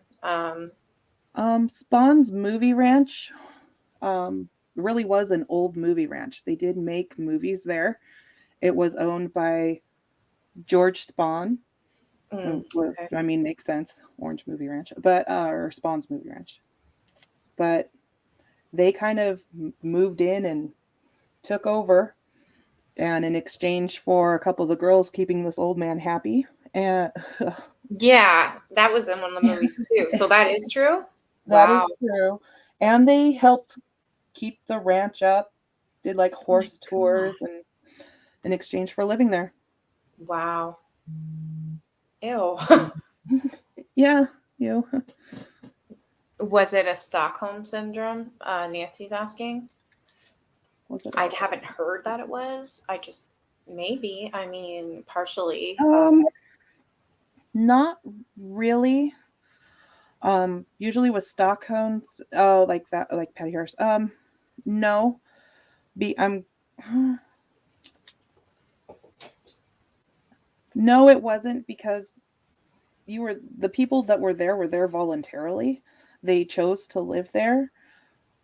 Towards the end, though, um, the ability to leave was not quite so Yeah. early. But so I'm going to say no to the Stockholm, even Yeah, though you're right Anthony for told that. my mom that if she tried to leave, he would hang her upside down over a fire pit Oh and my stab her god. eyes out. Holy shit. Mhm.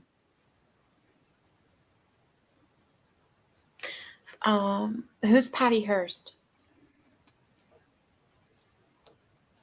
Not involved with this case. That's a different. Okay. That's her. She gets her Um, own case. okay. From pictures, Charles looks like a short, petite guy. Do you know anything about that? Let's see. Oh, he was short. He was like what, 5'2", 5'3"? Like he was a short guy. Oh wow, so he was short. Yeah. If you give me just a sec, I have to what you call go use the phone booth. So I'll be right back. Okay, you know what? I gotta use the phone booth too. So give us one Okay. second, guys. Phone booth time. Back in a minute.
Yeah, I'm back. All right.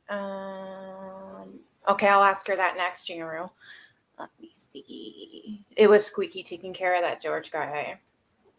Patty Hearst is the heiress that was kidnapped by the Black Panthers. Okay, yeah, that's like totally different subject. Okay. That's who that was, Tina. Nice music. Let me tell you all, Death Valley can be hot during the summertime, and you're 3 hours away from that. Actually, Michelle, I wanted to thank you for being here because I know how you feel about this book, and I know that you didn't want to read it, and I know why, but I'm very happy that you're here. There was a question. Oh.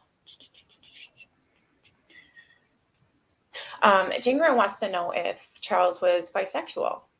I think so, from what I've been seeing, and I could be wrong though. Do you know anything about that? I don't know. You don't know. The No, reason I've why I never think told. he perhaps was is because, but this again, I just know this from a movie.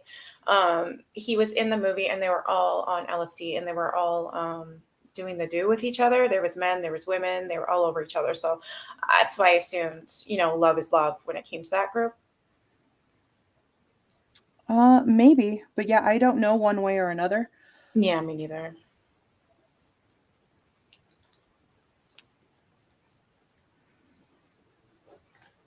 And even though there were orgies when this was going on, That's what I they're would say called. there's not as many as it's made out to think.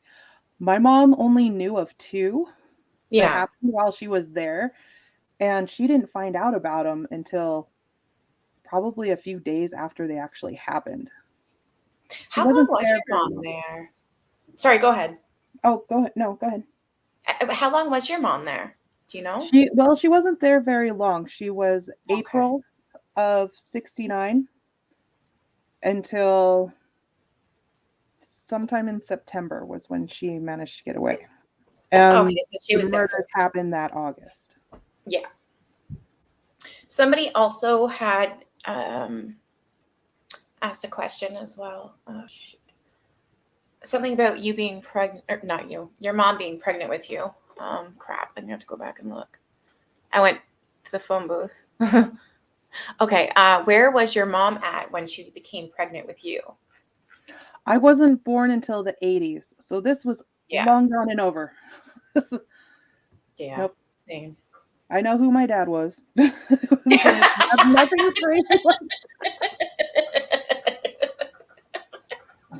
Oh my gosh, can you imagine? Tina wants to know your mom's age at the time. 17 when she joined and when the Wow, as a baby. murders happened, 18 when she testified. Wow. Squeaky From is her last name, and she was basically Charlie Manson's number two. Yeah, I forgot about that girl. Tried to shoot President Ford with an unloaded gun. Shit, really? I did not know Mhm. that. Wow. With an unloaded gun. Yeah. Yeah, Yeah, she was a baby. it was Yeah, President Ford. President Ford. She tried to. Did she know? Well, did she not know it was unloaded, or was she told I that by Manson? no, I don't think she remembered to check, honestly. But yeah, Secret Service stopped it. Oh, don't worry. Em Oh, says, no, you're fine. yeah, I was just gonna say, you're fine. Don't worry about it. You're fine. Yeah, she was a little baby, 17, and then 18 when she had to testify. Mhm. Wow.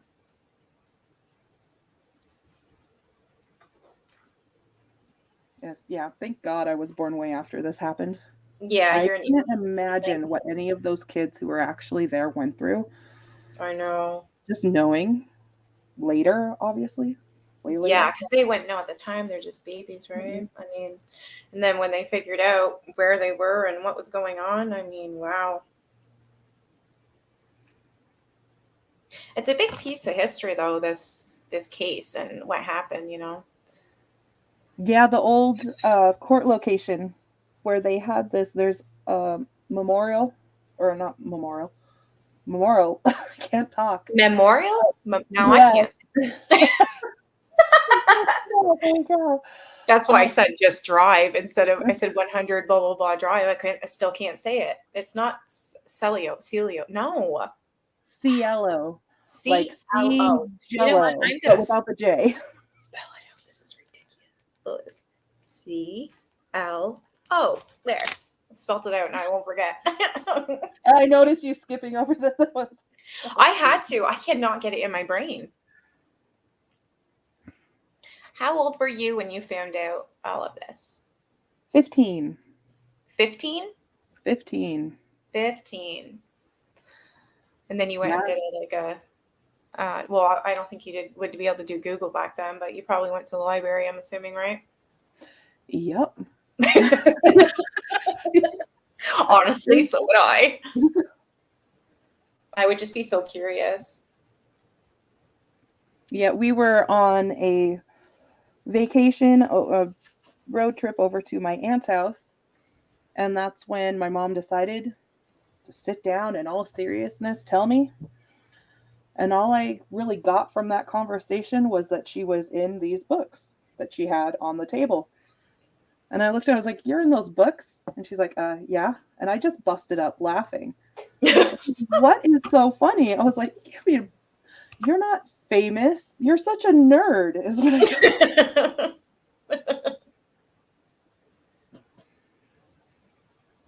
But yeah, that's yeah, oh wow. Yeah, that was about her expression. Just a calm demeanor and like, yeah, I'm in those books. She's like, well, gee, thanks. You studied this in high school, Mare? Was it like assigned or is it just something that you wanted to do on your own, Mare?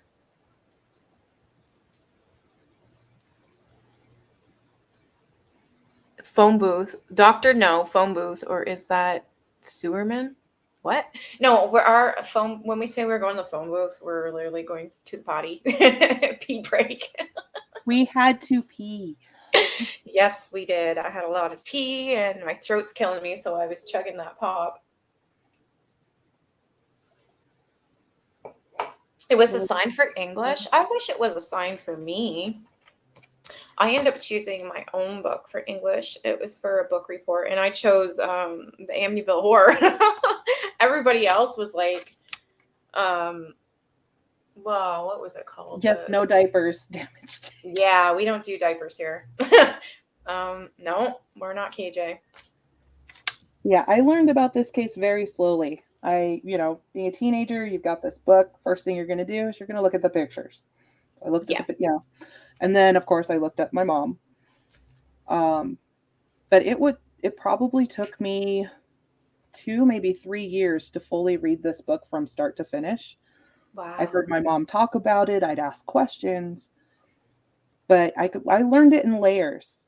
It was a lot to take in, especially being young myself at that time.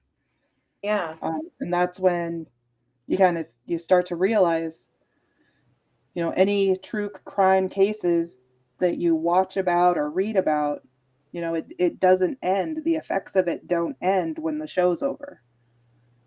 Yeah, a lot of people don't It think lasts like a that. lifetime.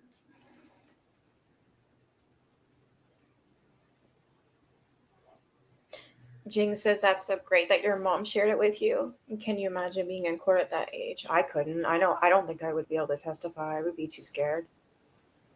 Yeah, she was terrified. She Oh, was she, oh, scared. I'd imagine. She felt very protected by the cops. Oh, good. She always had a cop outside her house because Manson knew where she lived.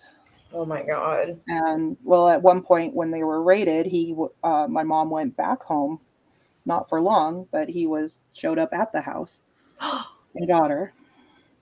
Oh my God. Um, but yeah, my mom had a lot of respect for how she was treated and protected by the police. So they Good. I'm didn't glad do everything right, but they did a lot yeah. of things. But for when it came to your mom, though, she was very well protected. Yeah. That's good to hear. Because I don't know, I've just seen with certain situations, they say they do, and then it doesn't really, you know what I mean?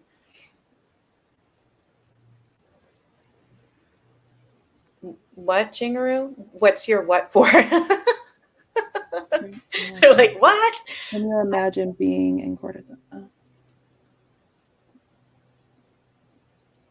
what's the what for? Yeah, that's what I want to know. Jingaroo, what's the what for? I'm so glad your mom didn't get sucked back in. Yeah. Oh God, no. It was at the second location in Barker Ranch, way out in Death Valley. That's when my mom found out that she was living with the killers.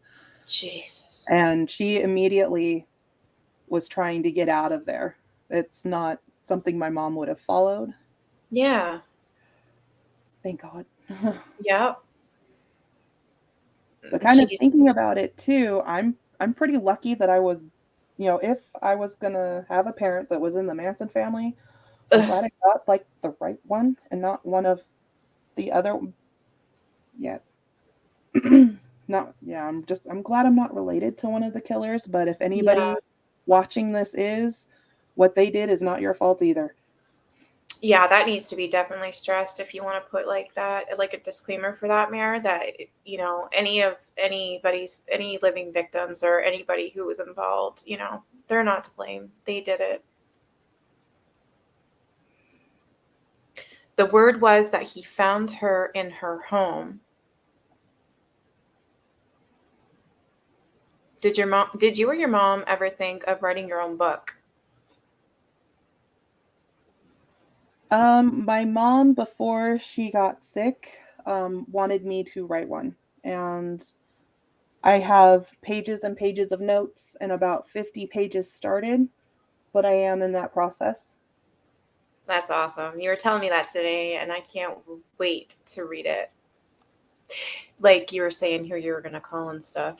Um, to get Yeah. it published, I think you should. That would be a great idea because coming from you, and your mom, obviously, it's your mom, right? I think Mhm. coming from you would be great. A good read.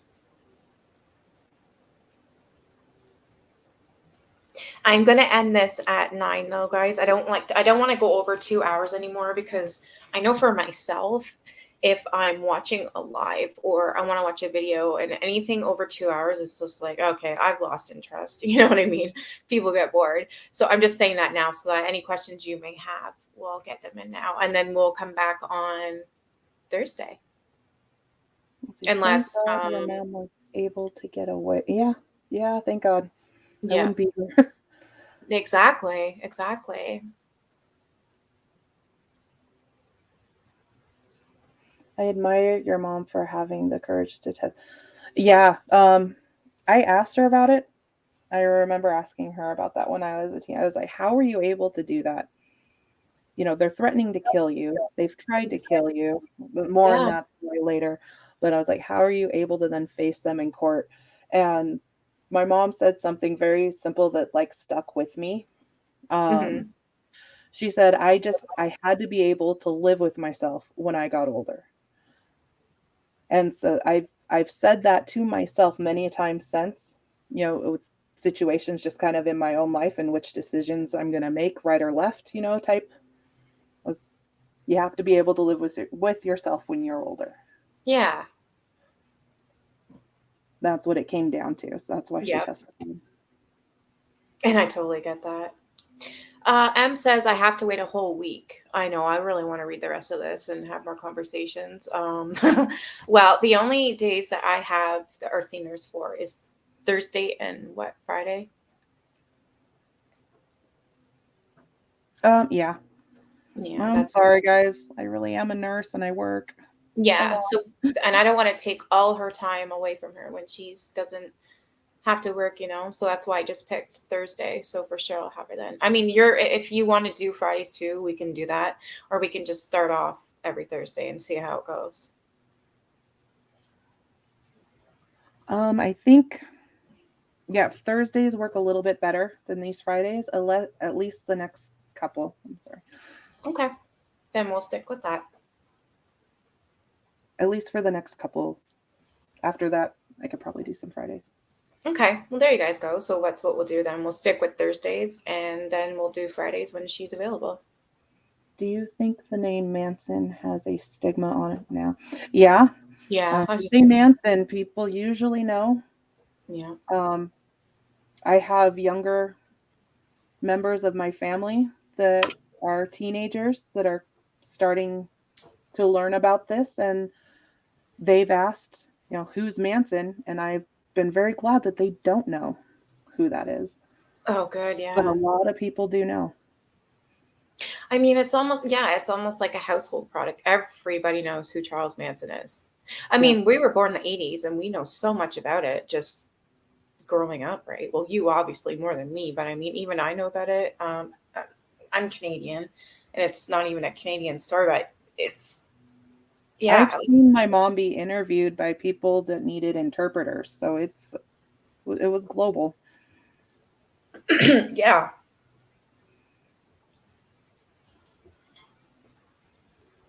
Yeah, and exactly, Nancy, she said she remembers Helter Skelter in English, and so does Mayor. We didn't have that. Oh, I'm sorry, Em. They say I was a hospice nurse before I got hurt and 100% disabled. I miss nursing. Oh, I'm sorry. Remember Helter Skelter and I'm really glad I didn't get assigned to read Helter Skelter Yeah, we didn't in our after era. knowing that my mom was in that book. That would have been really weird. Yes, it would have been. Oh, Like we got like to pick our own books, and a lot of people were reading like what are the Valley Twins or I can't remember something like that, and then like they picked their own books, or they would get us to read the Flowers for Algernon was one of them, and Of Mice and Men, but nothing like that. I would have been in my glory. Like I picked, like I said, the Amityville horror book. That was my pick. I spiced stuff right up. They thought that I needed counseling. I'm like, no, I'm interested because, well, I grew up in a haunted house, and I told my teacher that. She's like, what? I'm like, no, seriously. So I want to know how to fight this goddamn demon. That's why I'm reading this because I thought it was a demon. I still do. do you remember your mom talking anything about Manson's music? Yes. He When there were documentaries and playing, I would watch them with her and get the running commentary. Um, a lot of times they would play Manson songs, and my mom would be sitting right next to her. She's like, "Oh, I remember that song," and she'd sing a little bit of it, and I was like, "Stop, stop, please." She was not a good singer. um, let's see. Yeah, I've met a few people that are connected to this case. I have met a few of the victims' families. I have met both prosecutors. Yeah, it's awesome. And your book signed too, right? Yeah. Well, it was my mom's book, but I Yeah. mine.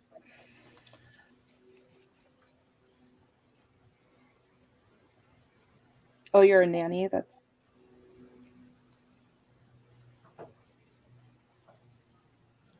I remember to be an answer. from watching that last movie I did, The Haunting of Sharon Tate, that song kept playing for Sharon Tate when he was messing around with her, breaking in and stuff beforehand. And it was that one called Pretty Girl. That song makes my skin crawl. Have you heard the song Helter Skelter? I don't think I ever have, by the Beatles. I don't think I've ever even heard it. Yeah, it's on the White Album. That was Manson's favorite. Wow. I mean, I knew that's where he got it from, but no, I did not actually ever listen to it. That I no, I was more like into like the Yellow Submarine and stuff. I never did hear it. I don't believe. I heard he sucked but wanted to be a great musician. Well, Um, Manson wanting to be a musician was what kind of connected him to the Tate House on Cielo Drive. Melcher, who was a producer, Yeah. was working with him to do music, and it didn't pan out. And so when they went to the Tate House, they knew that location because of Manson's music. He also was going to work with the Beach Boys, right? Yes, he wrote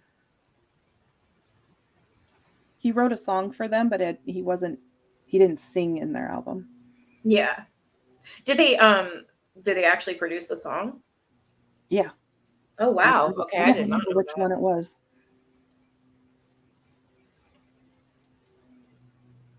that. Wow, I didn't know Yeah, my mom said he was really mad because they changed a lot of it. that. Did he get any money for it? Do you know? That I don't know. I never asked that one. Yeah, I don't know about that either. Like I know he was in talks with it. Um, have any of you seen The Haunting of the Tate House? It was interesting. No, but I am going to check that out. Is it on YouTube?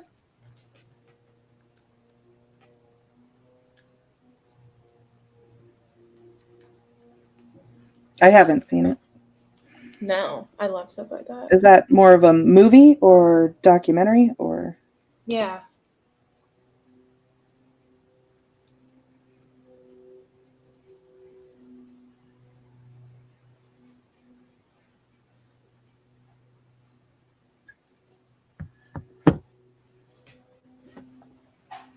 I'll probably watch that one tonight, and then tomorrow I'll watch the other one.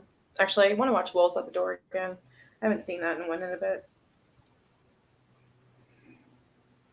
There's also a television series. um,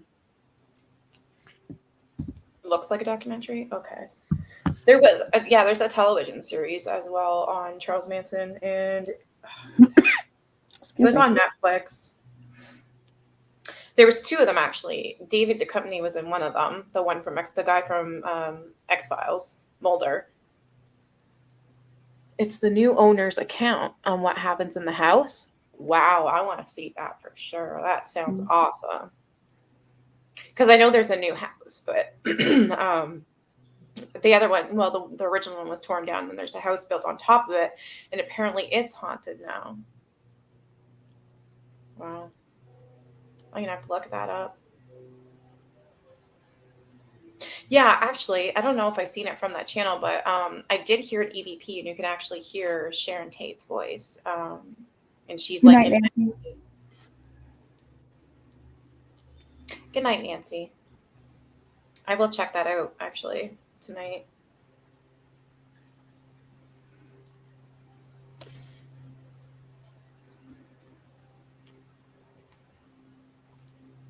I don't normally do this type of stuff on my channel, so that's why we don't really have a lot of viewers right now, I think. But I'm going to put another thumbnail up in my comment, or not my comment section, in my community board, and then put that I've got an interviewee, I guess you could say. I won't put I don't have to put your name or anything, but just say that because it's not really an interview, it's just questions, so kind of. Is it true that he was the first person to be put in prison for having other people? I don't know. I don't know either. It'd be worth finding out. Thank you, Michelle. Yeah, you did. I was surprised your throat wasn't like scratching through the. I keep Yeah. yeah. It excuse me, it did hurt. I was like, holy crap. I didn't think it would hurt that bad. Whoa. But I mean, I didn't read for a full hour in 1 minute.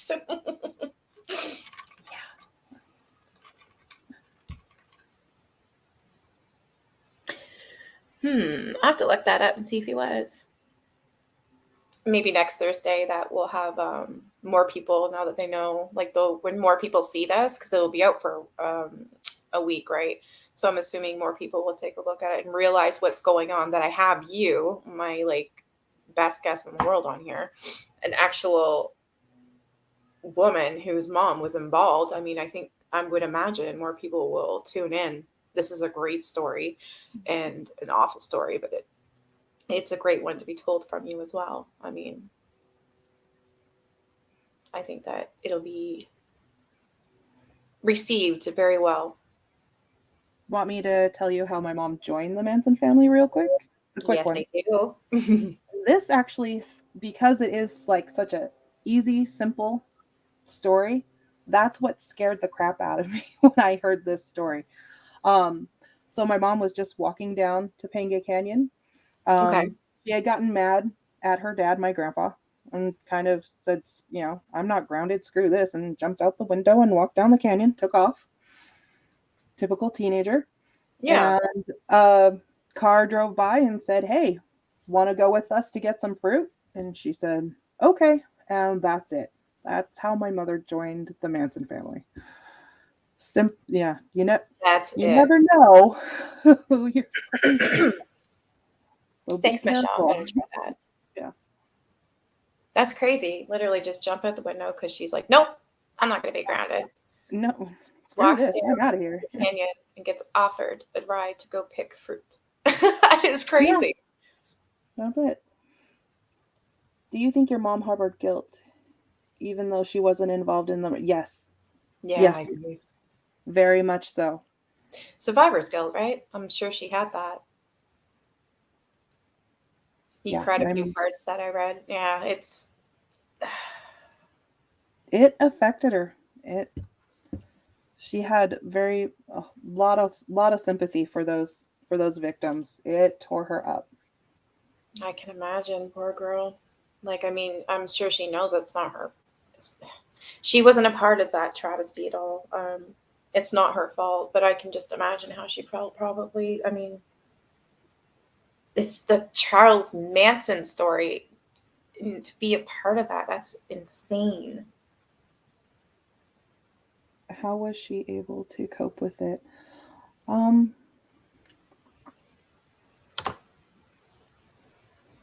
Well, I mean, she was in therapy later. I don't know how well she coped with it, immediately after. So you had a few years with the trial.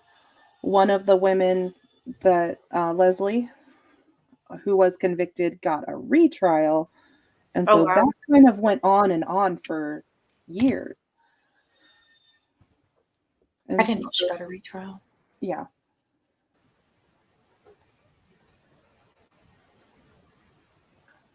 Ever since you mentioned you were doing the booking reading, another YouTuber said they're going to do one. Can't remember who it was, but it was 12 hours after you said you're about doing yours. What a copycat. Oh, really? Wow. Well, I think mine would be better because I actually have somebody here who can answer all your questions, I would imagine. Was it the same book? Because that would be. Oh, is it the same book? I hope not. That sucks. Damn. We read books and never think about the real people that can be. Yeah. I remember realizing that then watching shows, and I'd be like, the show's over, turn the TV off, and then I kind of Yeah, wonder, how are they coping now? exactly. I never thought like that either. Now, obviously, definitely I will. Um, Em wants to know, did they offer your mom an option to go into witness protection program? I don't know that discussion. Oh, sorry. Phone's going off. Pause. My mom for a while lived with relatives, and she lived under police protection, but she was never in the witness protection program. And why they decided that versus one option over the other, I don't know. Yeah. Maybe Jackie, you think, Mayor? Oh God, I'm sorry. You know what? I wouldn't doubt it. You're almost done what, damn? D. Davis says, yes, I couldn't believe it. No book name was given. I'm going to see if I can find who it was. I'm almost done, so close. Damn, that just sounds dirty. Oh, his cleaning. Oh. Good luck. Good luck. TMI. He's so close.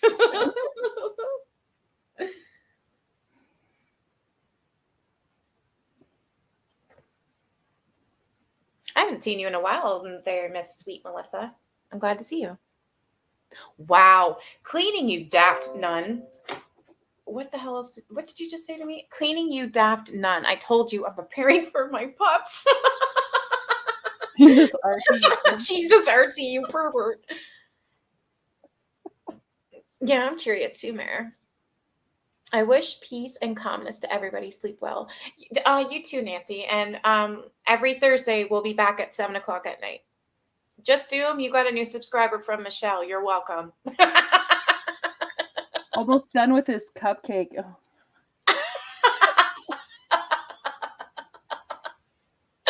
Did anyone from the ranch, after they got caught, try to contact your mom? Ooh, that's a good one. Yes. What? That is part of the story that I'm going to say for later. Okay. But in order to keep my mother from testifying, she was contacted a lot. Oh my God. Yeah, you know what? I would imagine. That's scary. That's really scary. Not the cupcake thing again. Oh, hell no. Just a minute, Doom. You're killing your turkey beast. Oh, that poor turkey beast. Oh, cleaning. Not killing, you're cleaning them.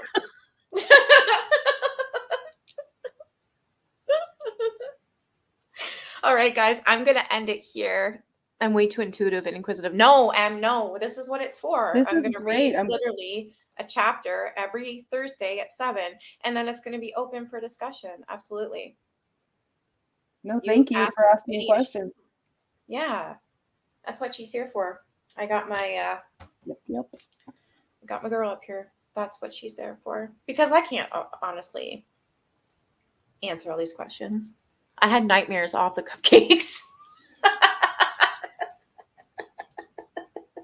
Mayor, I'm going to forget, and you've got all the links. Can you please post them? You think Roman was behind this? Just saying? No way. Nope, he wasn't. No way. No way. She's got Stella Rose of Sharon. She's actually was named after Sharon Tate, by the way. No, Roman was not behind this. Manson had his own motives. Yeah. Thanks, Mayor. All right, guys.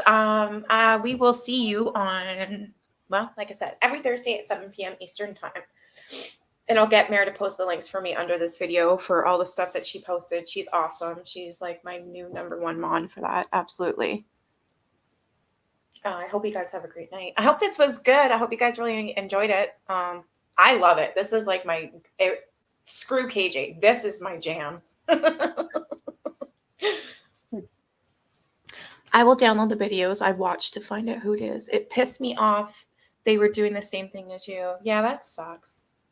These were ritualistic, no doubt about it. Susan Atkin had ties with Anton Levy and Church of Satan before her Manson years. Really? Manson used religion in part of his Helter Skelter motive.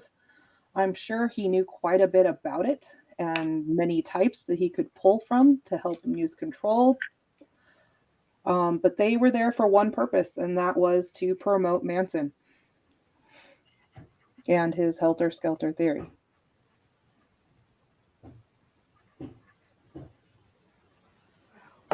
Thank you for coming, Artsy Nurse. You're welcome. And See we you will do later. this again Thursday, guys. I hope you have a great night. We'll see you Thursday, 7 p.m. Good night. Great night, guys. See you then.